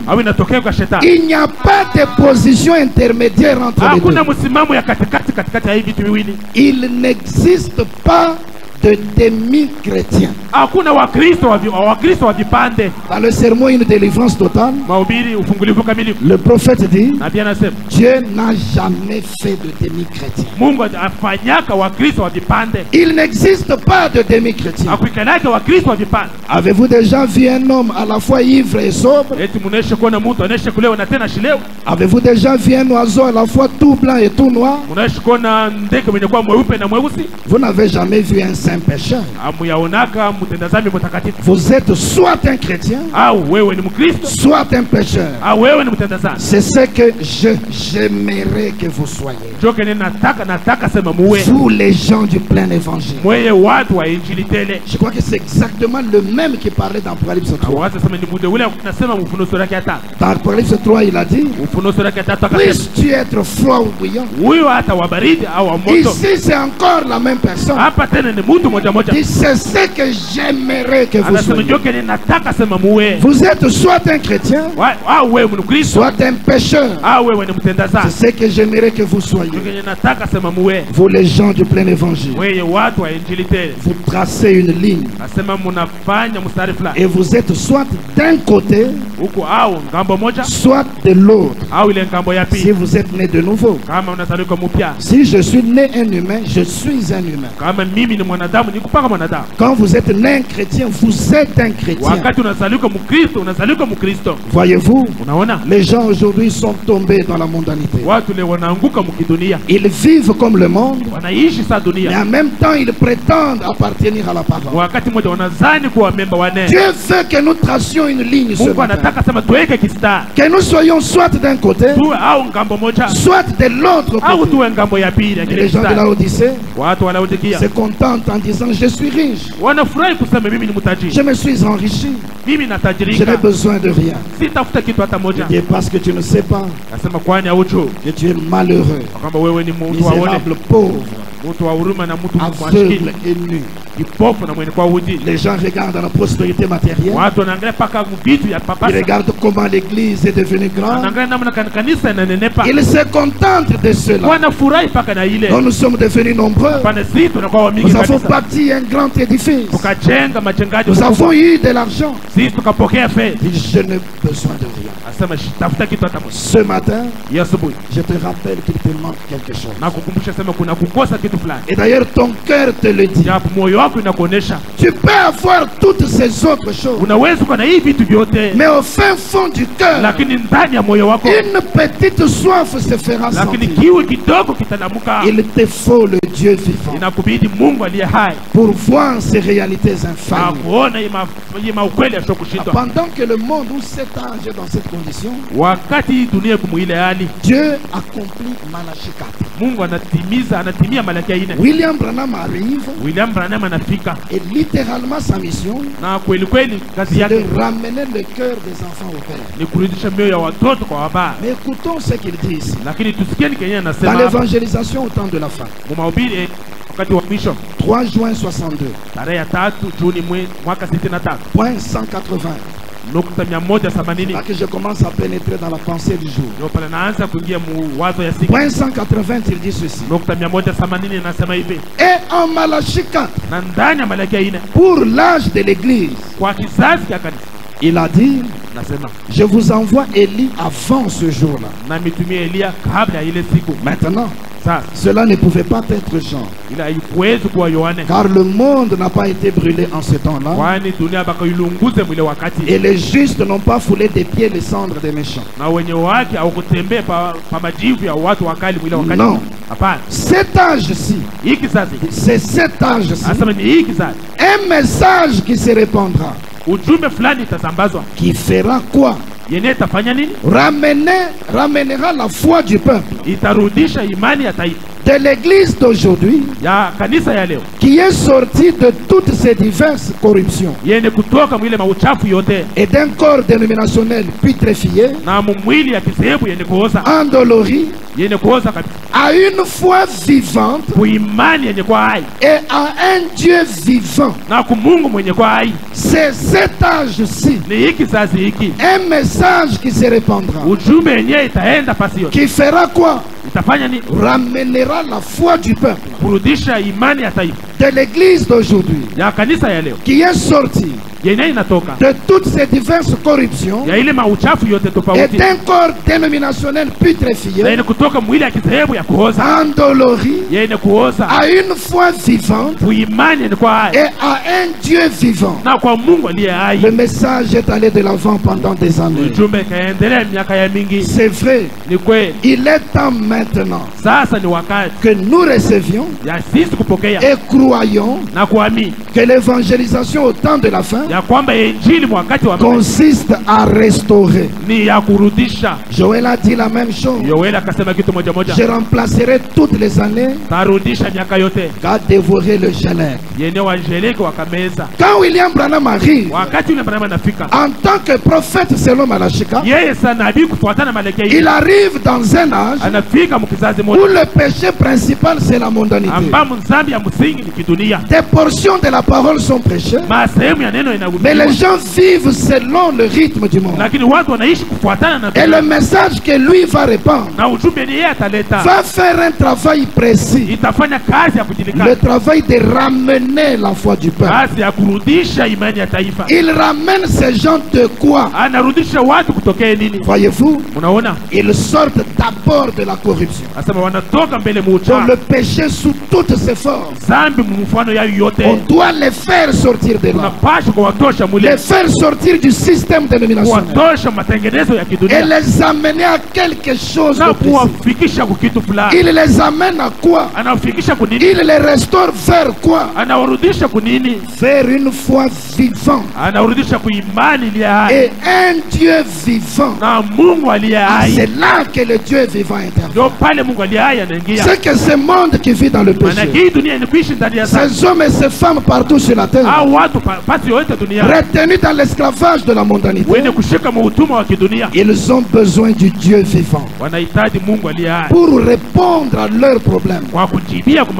Ils doivent être ramenés à une foi vivante.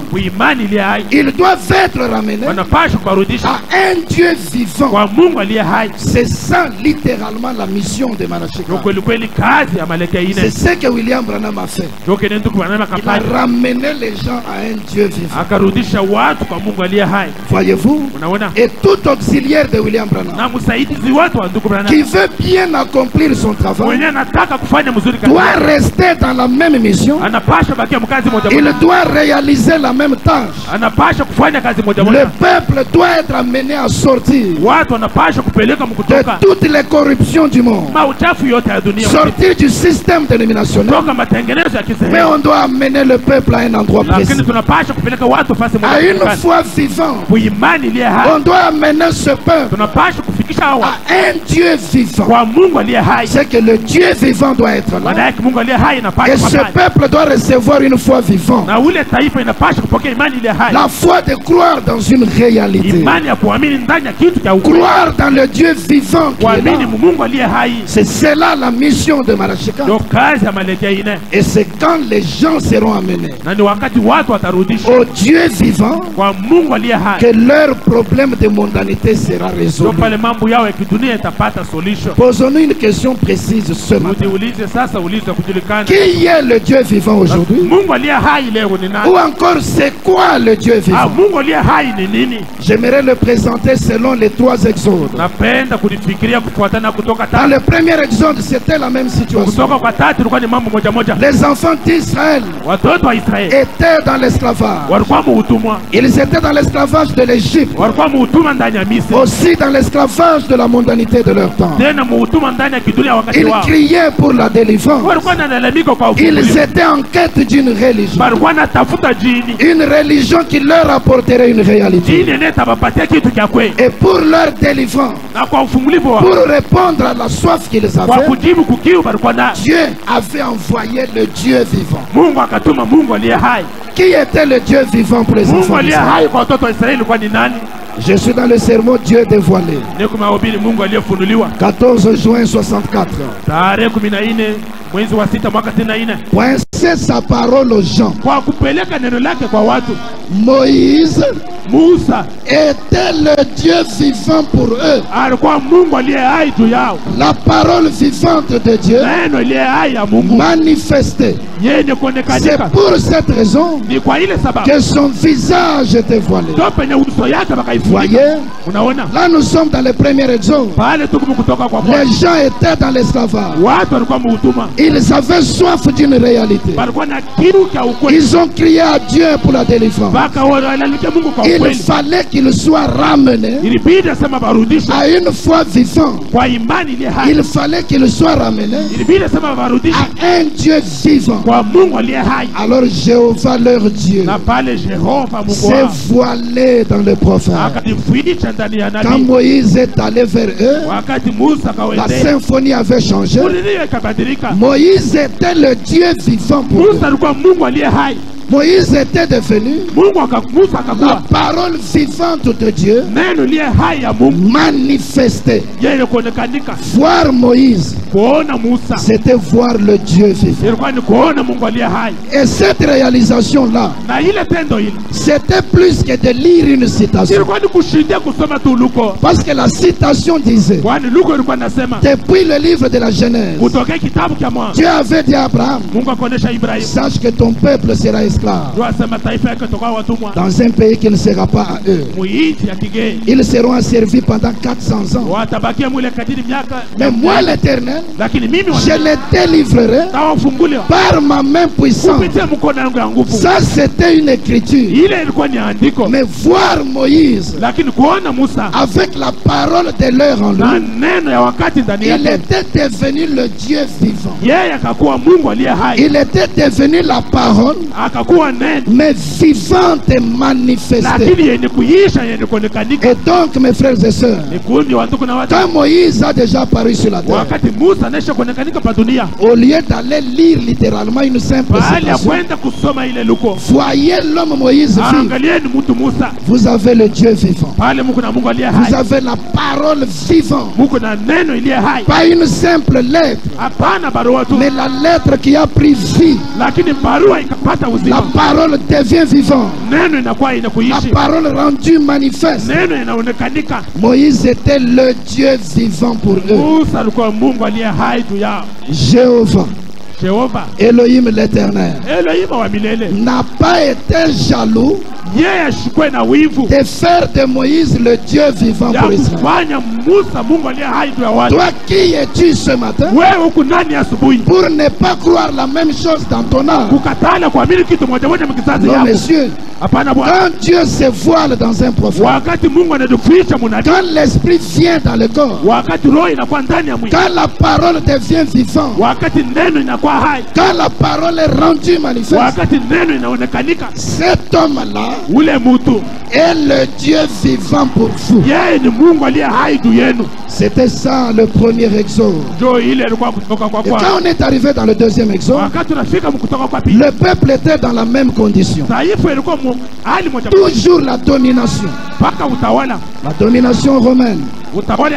Et aussi la mondanité qui était sur eux. Et les gens étaient à la recherche de quelque chose. Ils recherchaient la réalité. Il fallait trouver le Dieu vivant. C'est quand on trouve le Dieu vivant que l'on peut boire de cette source. Et alors on n'aura plus jamais soif. Voyez-vous? Alors toutes les écritures, la parole était devenue vivante. Et dans le deuxième exode, c'était l'homme Jésus de Nazareth qui était la parole faite chair pour eux. Dieu s'était voilé en Jésus en tant que prophète. Et il était le Dieu vivant pour eux. C'est pourquoi au puits de Jacob, cette petite femme prostituée, elle savait qu'elle vivait dans le péché, mais elle était prédestinée à la vie. On lui avait lu les Écritures que le Messie va venir. Mais ce jour-là, vers l'après-midi, elle a entendu un jeune homme dire: je le suis, moi qui te parle. Parce qu'elle avait vu le signe de reconnaissance. Elle a dit: je vois que tu es prophète. Donne-moi de l'eau que toi tu donnes. Parce que le Dieu vivant lui a dit: si tu continues à boire de cette eau, il ne parlait pas de ce puits-là, mais il parlait du puits sous une autre forme. Il parlait de dénomination. Si tu continues à boire de cette eau, tu auras toujours soif. Tu as l'adultère dans ta vie. Tu as le mensonge et le péché. Mais regarde la source de laquelle tu bois. C'est pourquoi aujourd'hui tu vas à l'église, tu bois un peu, tu retournes les jours suivants, tu retombes dans la même chose. Mais les Écritures sont devenues un homme. Le Dieu vivant s'est présenté sur la terre. La parole vivante de Dieu manifestée dans un corps de chair, c'est une source qui donne des eaux. La soif de la sainteté qui est en toi ne peut pas être étanchée par un puits fait des mains d'homme. Ça ne peut pas être étanché par un credo, pas par une dénomination. Ça, ce sont des puits faits des mains d'homme. Mais l'eau qui vient de cette source, et que tu en bois, mon frère, ma soeur, tu n'auras plus jamais soif. Tu n'auras plus jamais le désir du monde. La question du péché sera réglée. Je le suis, moi qui te parle. Ils ont vu le Dieu vivant dans leur génération. Et la même chose dans ce troisième exemple. De même que Dieu s'était voilé en Moïse, et que Moïse était le Dieu vivant pour Israël. C'est la même chose en ce temps d'histoire. Le même Dieu a choisi un homme. Il s'est voilé en William Branham. De même que Moïse était le Dieu vivant pour eux. Ce matin, de façon claire et précise, c'est William Branham qui remplace Moïse aujourd'hui. Il est le Dieu vivant pour nous aujourd'hui. Il est la parole de Dieu, la parole vivante manifestée. Les gens ont toujours eu peur parce qu'ils pensent que cela signifie adorer William Branham. Ça ne signifie pas adorer William Branham. Car voici, mes frères, Moïse était le Dieu vivant pour eux. Pas un Dieu en minuscule, Dieu majuscule. Mais Moïse n'avait jamais été adoré. C'est là que j'aime les Écritures. D'ailleurs, quand Dieu se voile dans un homme pour faire de l'homme le Dieu vivant sur la terre, il règle les questions liées à l'adoration. Jésus avec la femme au puits, il lui dit: vous adorez ce que vous ne connaissez pas. Ce matin, je sais de quoi je parle. Beaucoup de gens, même dans les tabernacles, ils adorent ce qu'ils ne connaissent pas. Jésus a dit à la femme: nous adorons ce que nous connaissons, parce que le salut vient des Juifs. Et il a réglé la question de l'objet de l'adoration. Il a pointé le Père comme étant l'objet de l'adoration. Il a réglé la question du véritable lieu d'adoration. Non, ça ne sera ni sur la montagne, ni au temple de Jérusalem que vous adorerez le Père. Mais l'heure vient dans le futur. Mais il dit: elle est déjà venue dans le présent. L'heure vient et elle est déjà venue où les vrais adorateurs adoreront le Père en esprit et en vérité. Nous allons y arriver par la grâce du Seigneur. Mais toutes ces questions sont réglées. Il n'y a aucune confusion dans les Écritures. Moïse était le Dieu vivant, mais ils n'ont pas fait de lui leur objet d'adoration. Jésus, le prophète de Nazareth, il était le Dieu vivant, mais Branham dit son corps n'était pas la divinité, mais la divinité était dans le corps. Au temps du soir, William Marion Branham remplace Moïse, parce que lui-même a dit qu'au temps de la fin, Dieu enverra son Moïse. Il est le Moïse d'aujourd'hui. Dieu s'est voilé en lui. Il est le Dieu vivant pour nous aujourd'hui. C'est au-delà des citations. C'est au-delà des citations. Tu peux lire la citation. Voici, je vous enverrai Élie le prophète. Mais cette citation a déjà pris vie. Elle est devenue un homme qui vit sur la terre. Tu peux lire une écriture où le Fils de l'homme se manifestera en ce jour. Mais il s'est déjà manifesté. L'écriture a déjà pris vie. Mes frères et sœurs, tu peux lire dans Marc chapitre chapitre 2. Jésus a regardé ce jeune homme. Il lui a dit, tes péchés te sont pardonnés. Le Fils de l'homme a sur la terre le pouvoir de pardonner les péchés. Il a dit à ce jeune homme, tes péchés te sont pardonnés. C'est une écriture que tu lis, mais la parole est déjà devenue vivante. Un certain après-midi, le 5 mars 64, William Branham dans la ligne de prière, il voit une femme venir. Il dit, je sais que tu es pécheresse, mais le médecin te conseille de subir une intervention chirurgicale. Je te dis, tes péchés te sont pardonnés. Crois, va et sois guéri. Le Dieu vivant, c'est la parole vivante de Dieu, la parole de Dieu manifestée. C'est au-delà de lire une écriture, c'est même au-delà d'écouter une simple bande, mais c'est de voir la parole écrite ou la parole qui a été prononcée devenir un homme qui marche sur la terre. Est-ce que nous avons reconnu le Dieu vivant aujourd'hui? Et si nous avons reconnu le Dieu vivant, c'est que la soif peut être étanchée.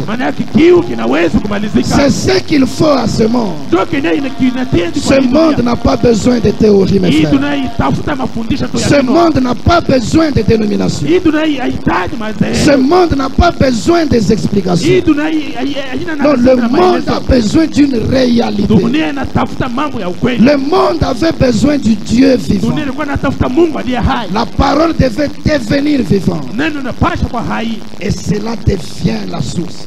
Je crois dans le point que nous prendrons les dimanches, nous verrons comment cela vient en plénitude.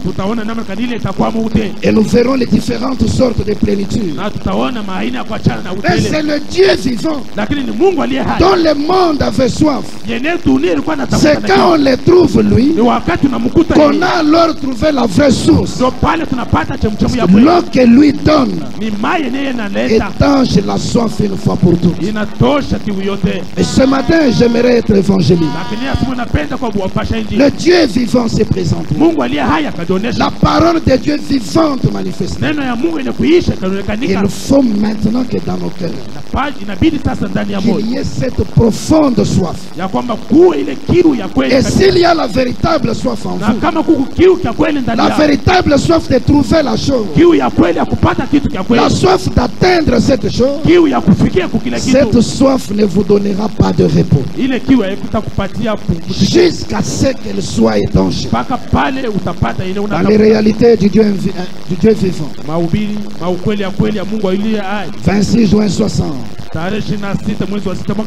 Point 63, il dit ceci: si vous voulez quelque chose, vous ne pouvez pas vous reposer jusqu'à ce que vous l'ayez obtenu. Jésus a dit dans les béatitudes, heureux ceux qui ont faim et soif de la justice, car ils seront rassasiés. S'ils ont faim et soif, Dieu peut même se voiler dans le prophète. Le prophète peut même devenir le Dieu vivant pour le prophète. Mais si en vous il n'y a pas la profonde soif et la profonde faim de la chose, vous passerez à côté comme beaucoup étaient passés à côté. Imaginez-vous, mes frères et sœurs, Moïse était le Dieu vivant, mais il est devant Pharaon. Pharaon voit la réalité, mais il appelle Jeannès et Jambres. C'est qu'il était très loin de la chose. Il n'avait pas faim et soif de la chose. Même ses propres frères les Juifs, pendant un certain temps, ils avaient perdu la vision de la chose. Moïse était la seule seule source de leur délivrance. Il était leur sauveur. Il était leur libérateur. Mais regardez la question qu'il lui pose. Qui t'a établi chef sur nous? Qui t'a établi chef sur nous?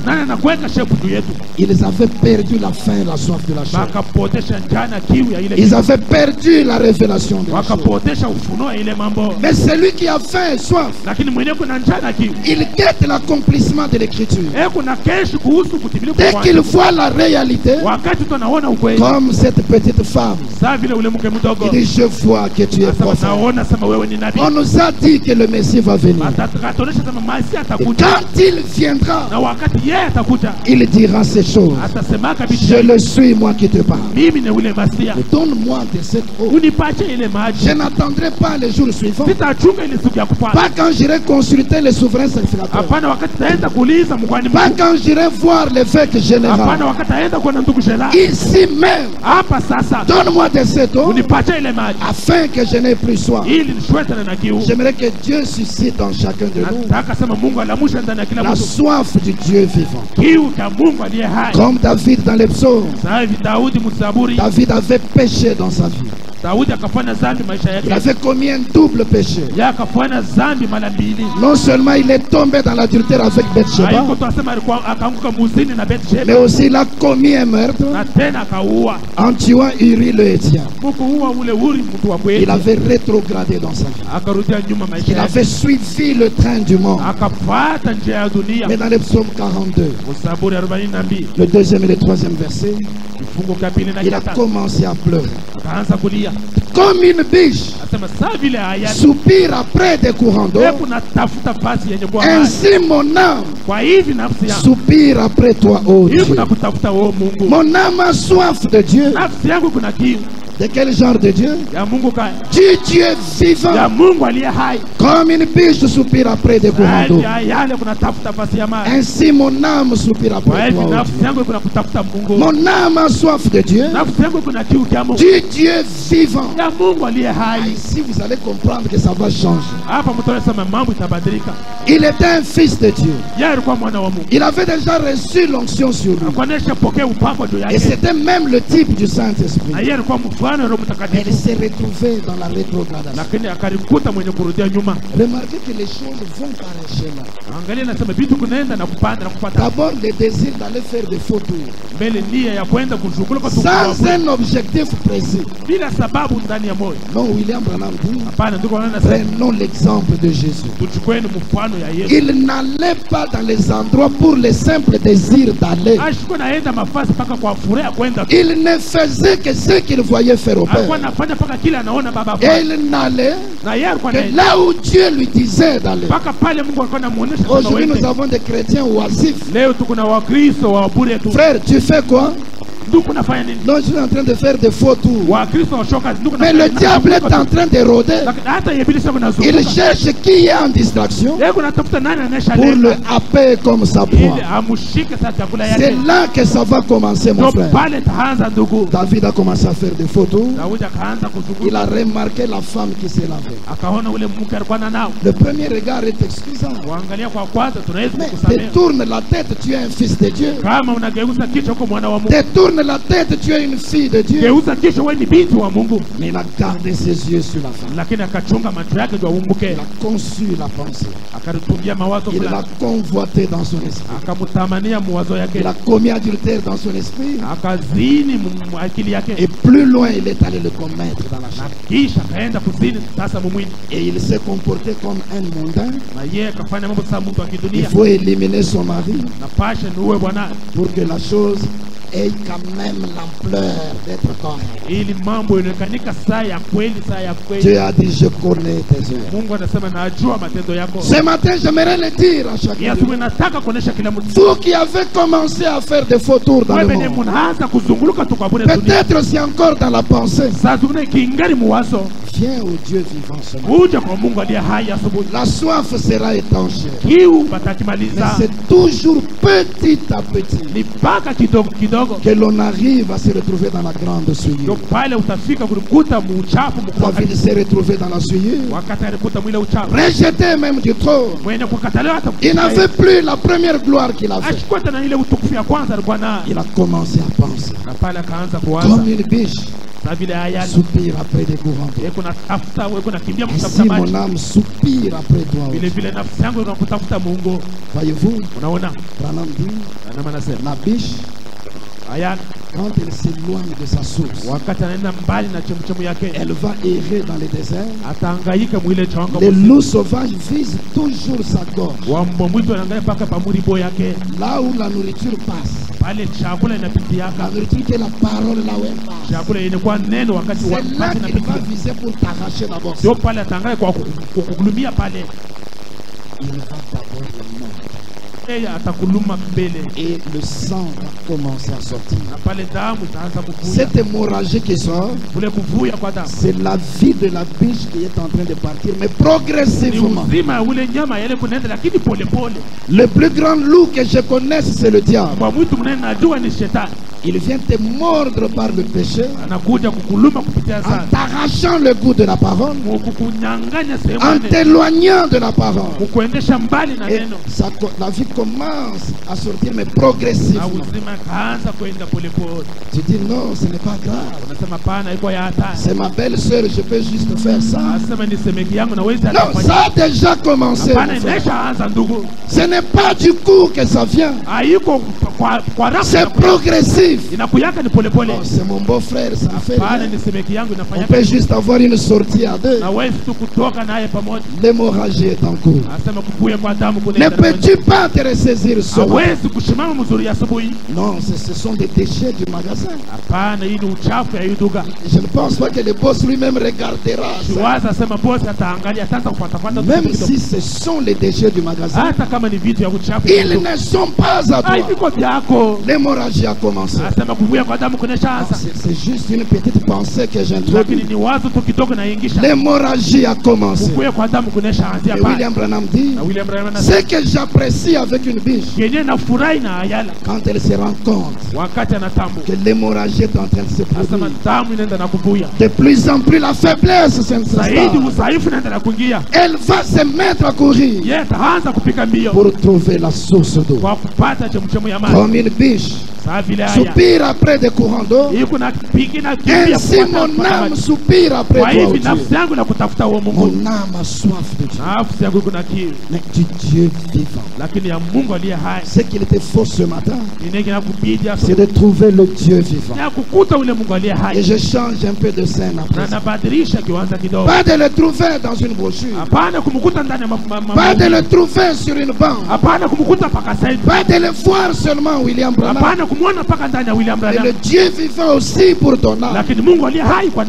Mais tu boiras de la grande source, parce que c'est cette source-là qui donne les eaux qui étanchent la source. Si tu arrives à boire de cette source, tu n'auras plus le désir d'aller pécher. Cette soif du monde sera étanchée. Mon âme a soif de Dieu, soif du Dieu vivant. Et il faut trouver la véritable source. Et comme nous allons le voir, le prophète David nous renvoie dans le psaume 1. Et dans le psaume 1, il a comparé l'homme à l'arbre. Et l'arbre était planté près des courants d'eau. Je sais que dans votre version de Louis II, il est écrit planté près d'un courant d'eau. Et William Branham dit ce n'est pas ça. C'est planté près des courants au pluriel, mais d'eau au singulier. Les courants d'eau, ce sont les 9 dons de l'esprit. Et la seule eau qui existe, c'est le Saint-Esprit. Il faut trouver là où il y a la plénitude de tous ces dons.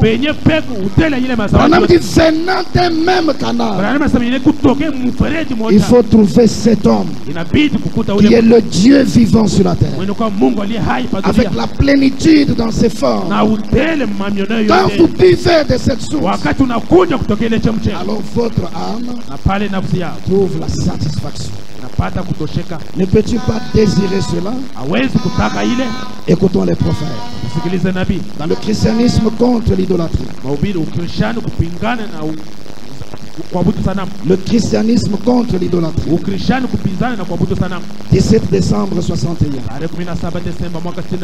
Depuis les points 190 jusqu'à 193, il dit ceci. Oh Dieu, oh Mungu, ce monde corruptible, sale et essuyé, ces églises sales et essuyées, qu'on appelle 3 points, ces soi-disant églises, ces organisations sales et essuyées, des credos sales et essuyés, qui sont contraires à la parole. Oh Dieu, oh Mungu, suscite quelque part un petit homme, j'aime la précision de l'écriture, pas un groupe d'hommes. Oh Dieu, oh Mungu, suscite quelque part un petit homme humble et nettoie-le. Ça me rappelle une écriture là où le prophète est dans l'accusation. Le Saint-Esprit aujourd'hui n'est pas une troisième personne, mais c'est Dieu qui prend une vie, il la sanctifie afin de se manifester à travers elle. Oh Dieu, oh Mungu, suscite quelque part un petit homme humble et nettoie-le et élève-le dans les lieux célestes et manifeste-toi. Oh Dieu Tout-Puissant, oh Mungu Mwenyezi, Amen. Amina. Combien c'est devenu une chose corruptive. Les églises sont corrompues aujourd'hui. Le monde est corrompu aujourd'hui. Les églises sont tiers. Voyez-vous, quand on les regarde, ces hommes ne sont ni des vrais croyants, ni des vrais pécheurs. Et c'est là de la chair à la dernière chair. Le monde est pourri. Voyez-vous, Branham va même plus loin. Il dit les hommes et les femmes aujourd'hui ne savent plus à quel sexe ils appartiennent. Vous regardez un homme, il essaye de se présenter comme une femme. Il y a près de 10 ans, j'ai vu un frère dans une église. Il s'est présenté comme une femme. Il parlait avec des fiers. Frère, qu'est-ce qui ne va pas? Tu es un homme. Et quelques années plus tard, on a appris qu'il était dans l'homosexualité. Les hommes et les femmes ne savent plus à quel sexe ils appartiennent. L'homme essaye de faire comme une femme.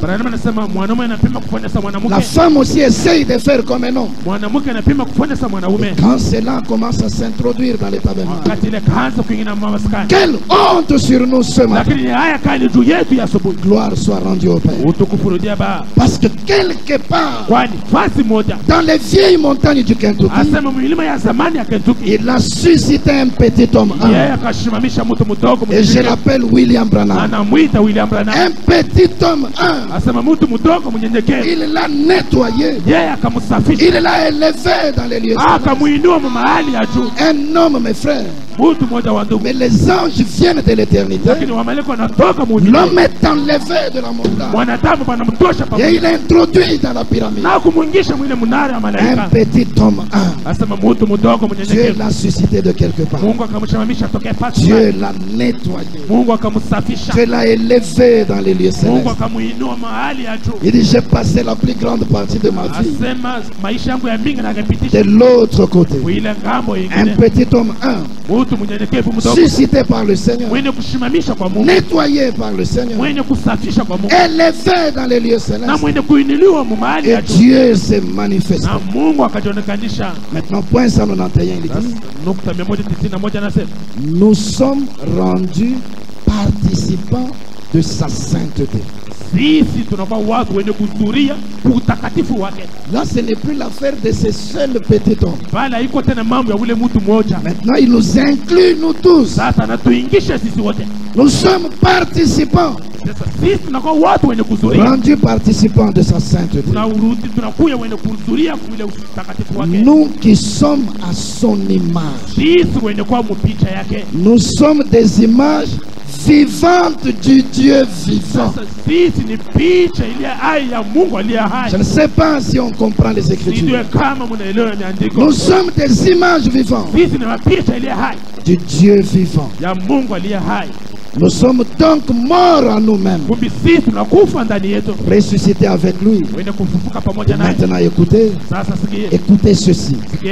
Sa parole est de nouveau faite chair en nous. Oh frère Neville, écoutez, qu'est-ce? Pas un Dieu mythique et imaginaire assis là-bas, mais le Dieu vivant. Qu'est-ce que le Dieu vivant? La parole en vous, devenant réelle. Qu'est-ce qu'un Dieu vivant?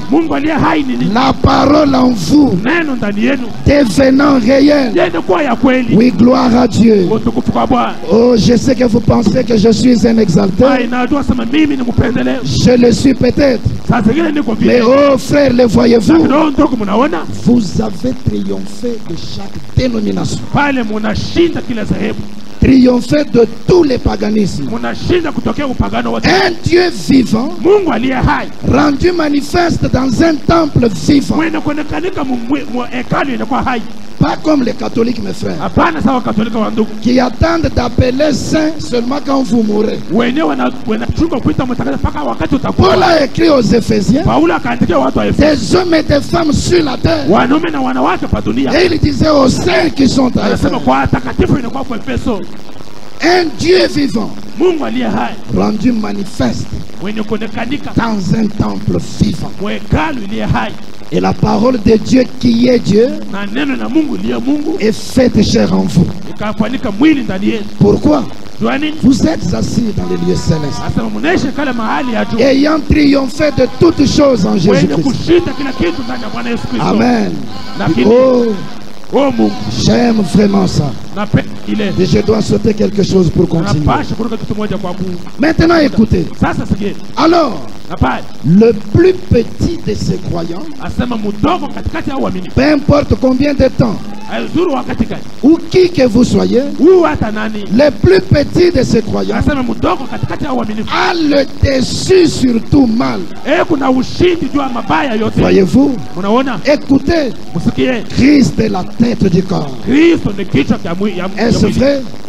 Eh bien, où que se trouve la tête, le corps est avec elle. Gloire. Là où va ma tête, elle amène mon corps avec elle.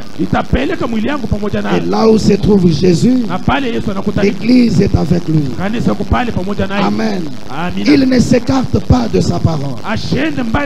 Il demeure dans sa parole. Il veille sur elle pour la rendre manifeste. Il veille sur elle pour la rendre manifeste.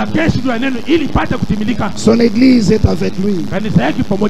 Et écoutez, vous dites, mais frère Branham, je suis le plus petit.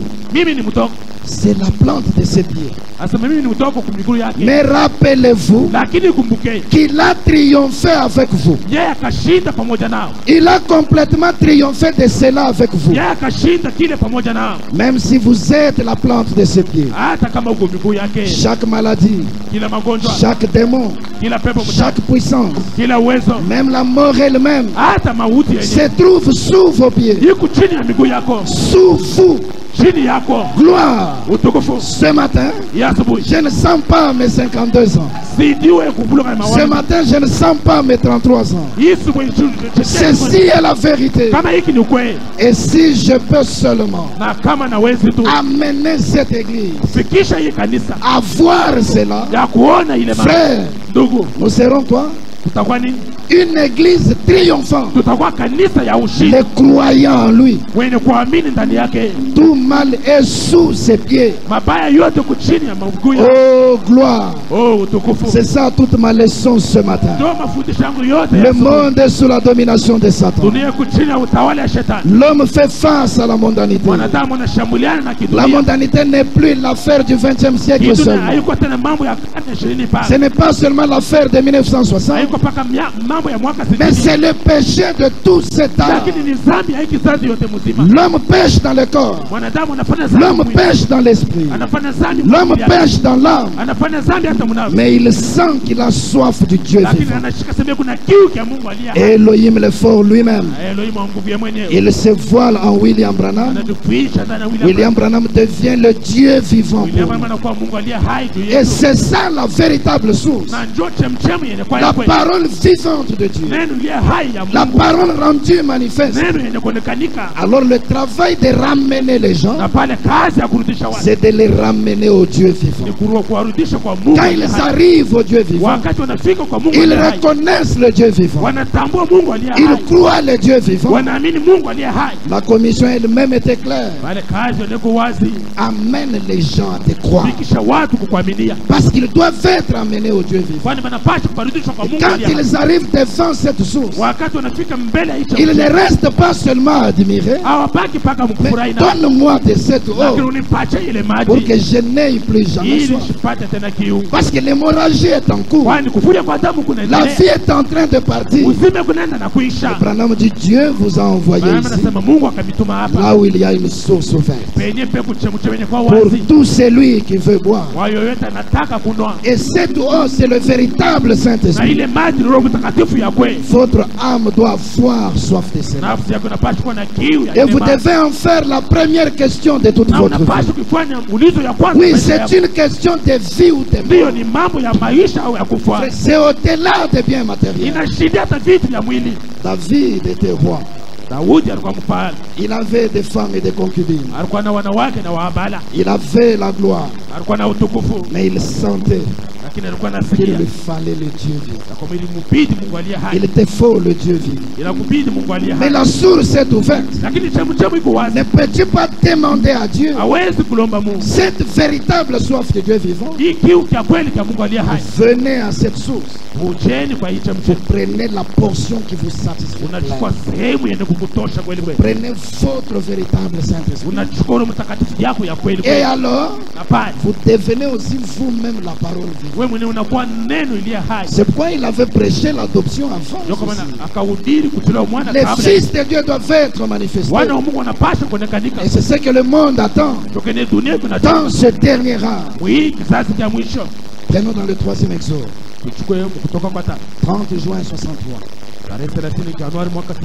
Point 133 dit ceci. Que fait-il au premier exode? Il les fit sortir d'un pays naturel vers un pays naturel. Au deuxième exode, il les fit sortir d'une condition spirituelle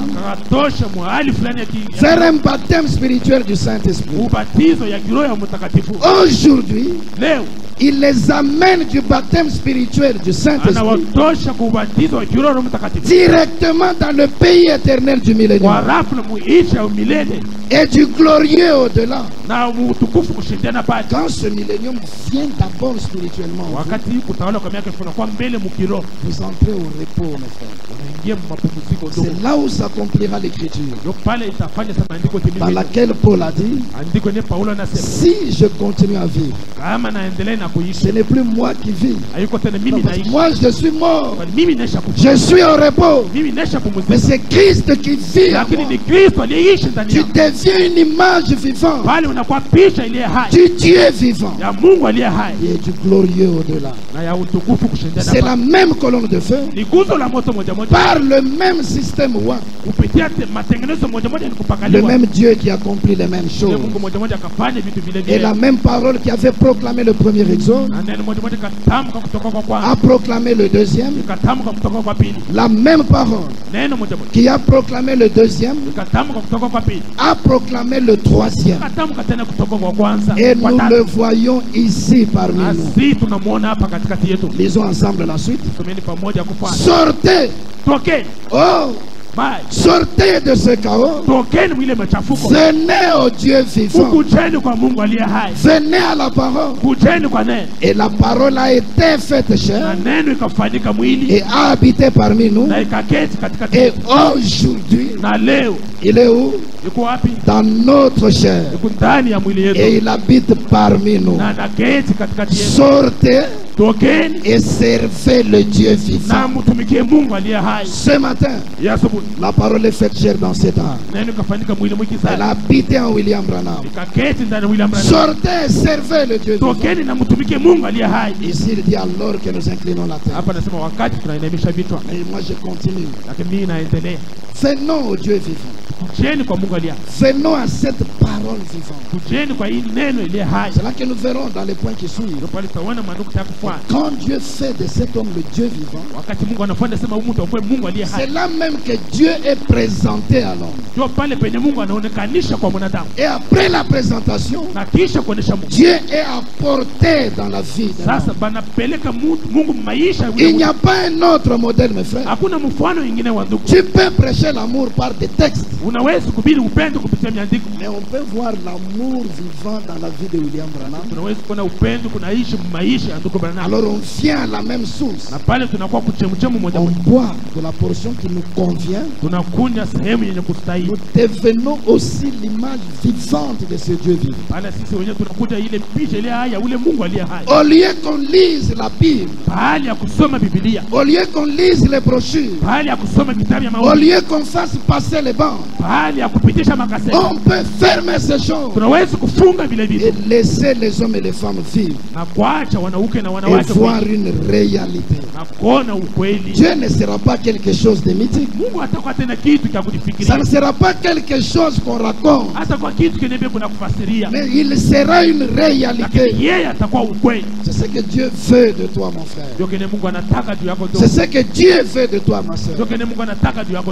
Regardez ça dans le sermon Les Influences, 15 février 64, point 26. Souvenez-vous, la Bible dit: vous êtes des épîtres vivantes. Croyez-vous cela? Vous êtes des épîtres vivantes, écrites et lues de tous les hommes. Or, beaucoup de gens ne veulent pas lire la Bible. Tu peux imprimer des millions de Bibles. Tu peux imprimer des millions de brochures. C'est bien, moi-même je soutiens ça. Il y a des gens qui prendront sans jamais lire. Mais Dieu a fait de vous un représentant vivant. Vous êtes une épître qui marche. Épître de Paul aux Corinthiens. Épître de Philémon. vous êtes une épître qui marche. Au lieu qu'on lise ça dans un livre, on peut lire ça dans tes actes de tous les jours. Dieu a fait de vous un représentant vivant. Vous êtes une épître qui marche. Vous devriez être une Bible qui marche. Avec Christ en vous. Vous devriez être la parole de Dieu qui marche. Et si vous professez être un chrétien et que ça n'est pas le cas, votre influence, l'influence que vous exercez, vous obligera de répondre au jour du jugement pour les nombreuses âmes que vous aurez détournées, éloignées de Christ. On a reçu le Dieu vivant. On doit boire de cette source, devenir aussi la Bible qui marche. Et le prophète a conclu en montrant qu'on ne peut pas devenir cela si on n'a pas cette véritable soif. Que Dieu place en chacun de nous la même soif qu'il avait placée dans David. Il a tout mis de côté. Comme une biche soupire après de ses. Ici mon âme soupire après toi. Et pour y arriver, il te faut aussi un abandon total au Seigneur. Abandonne au Seigneur ton corps. Abandonne-lui ton esprit. Abandonne-lui ton âme. Tous les petits mauvais caractères du monde. Rejette ça et donne-toi entièrement. Dieu a besoin des hommes et des femmes. Ils peuvent dire Seigneur, cet adultère est en train de faire terminer la vie. Je t'offre mon corps. Je t'offre mon esprit. Je t'offre mon âme. Parce que j'ai besoin du Dieu vivant. Dieu a élevé un petit homme. William Branham. Il s'est manifesté. Mais Dieu attend aussi de moi que je devienne l'image vivante de ce Dieu. Je termine par ceci. Les réalités infaillibles du Dieu vivant. 26 juin 60. Point 194-195. Vous savez, j'aimerais avoir une foi une telle église. J'aimerais avoir le privilège de leur dire ce que je pense d'eux et ce que la parole dit d'eux. Oui. Eh bien, si cela doit prendre toute la journée, continuez à prêcher. Voyez-vous, Dieu veut un abandon total. Non pas comme Samson, mon frère. Dieu ne prend que ce que vous lui donnez, mais il veut un abandon total. Samson a donné sa force à Dieu, mais il a donné son cœur à quelqu'un d'autre. Dieu veut un abandon total. Croyez-vous cela? Dieu veut un abandon total. Comment Dieu peut-il vous montrer des réalités avant de vous être abandonné à lui? Vous devez vous abandonner. Écoutez, quand vous abandonnez tout, vous chantez ce cantique. J'abandonne tout, j'abandonne tout. Qu'en est-il de ces cigarettes? Qu'en est-il de cet habillement? Qu'en est-il de ce comportement colérique? Qu'en est-il de ces autres choses qui font avec ça? Qu'en est-il de ce petit caractère que vous avez? Qu'en est-il de cette petite idée curieuse? Qu'en est-il de ces reproches envers celui qui baptise au nom de Jésus? Dieu veut que nous devenions des images vivantes. Mais il ne peut pas nous montrer ces réalités avant de nous être abandonnés à lui. Veux-tu abandonner ta vie au Seigneur ce matin? Parce que nous avons reçu le Dieu vivant et la source est ouverte jusque ce matin. C'est pour quiconque veut On dit que celui qui veut vienne aux autres sans argent, sans rien payer. Seulement un abandon total. Inclinons nos têtes pendant qu'on nous entend ces cantiques. J'abandonne tout à Jésus, j'abandonne. Tous les plaisirs du monde oubliés, Jésus prend moi-même. Je sens qu'il y a la soif du Dieu vivant. Je sais que le monde n'a pas de réponse à cela. J'ai écouté des sermons et des sermons, mais la vie est en train de partir. J'ai fourni des efforts, mais je suis en train de mourir. Amène-moi auprès de cette source. J'ai besoin du Dieu vivant. Et je m'abandonne entièrement à toi. Oui, prends tout, Seigneur. Ne laisse rien à personne. Prends chaque portion. Abandonnons tout, Seigneur. Nous chantons.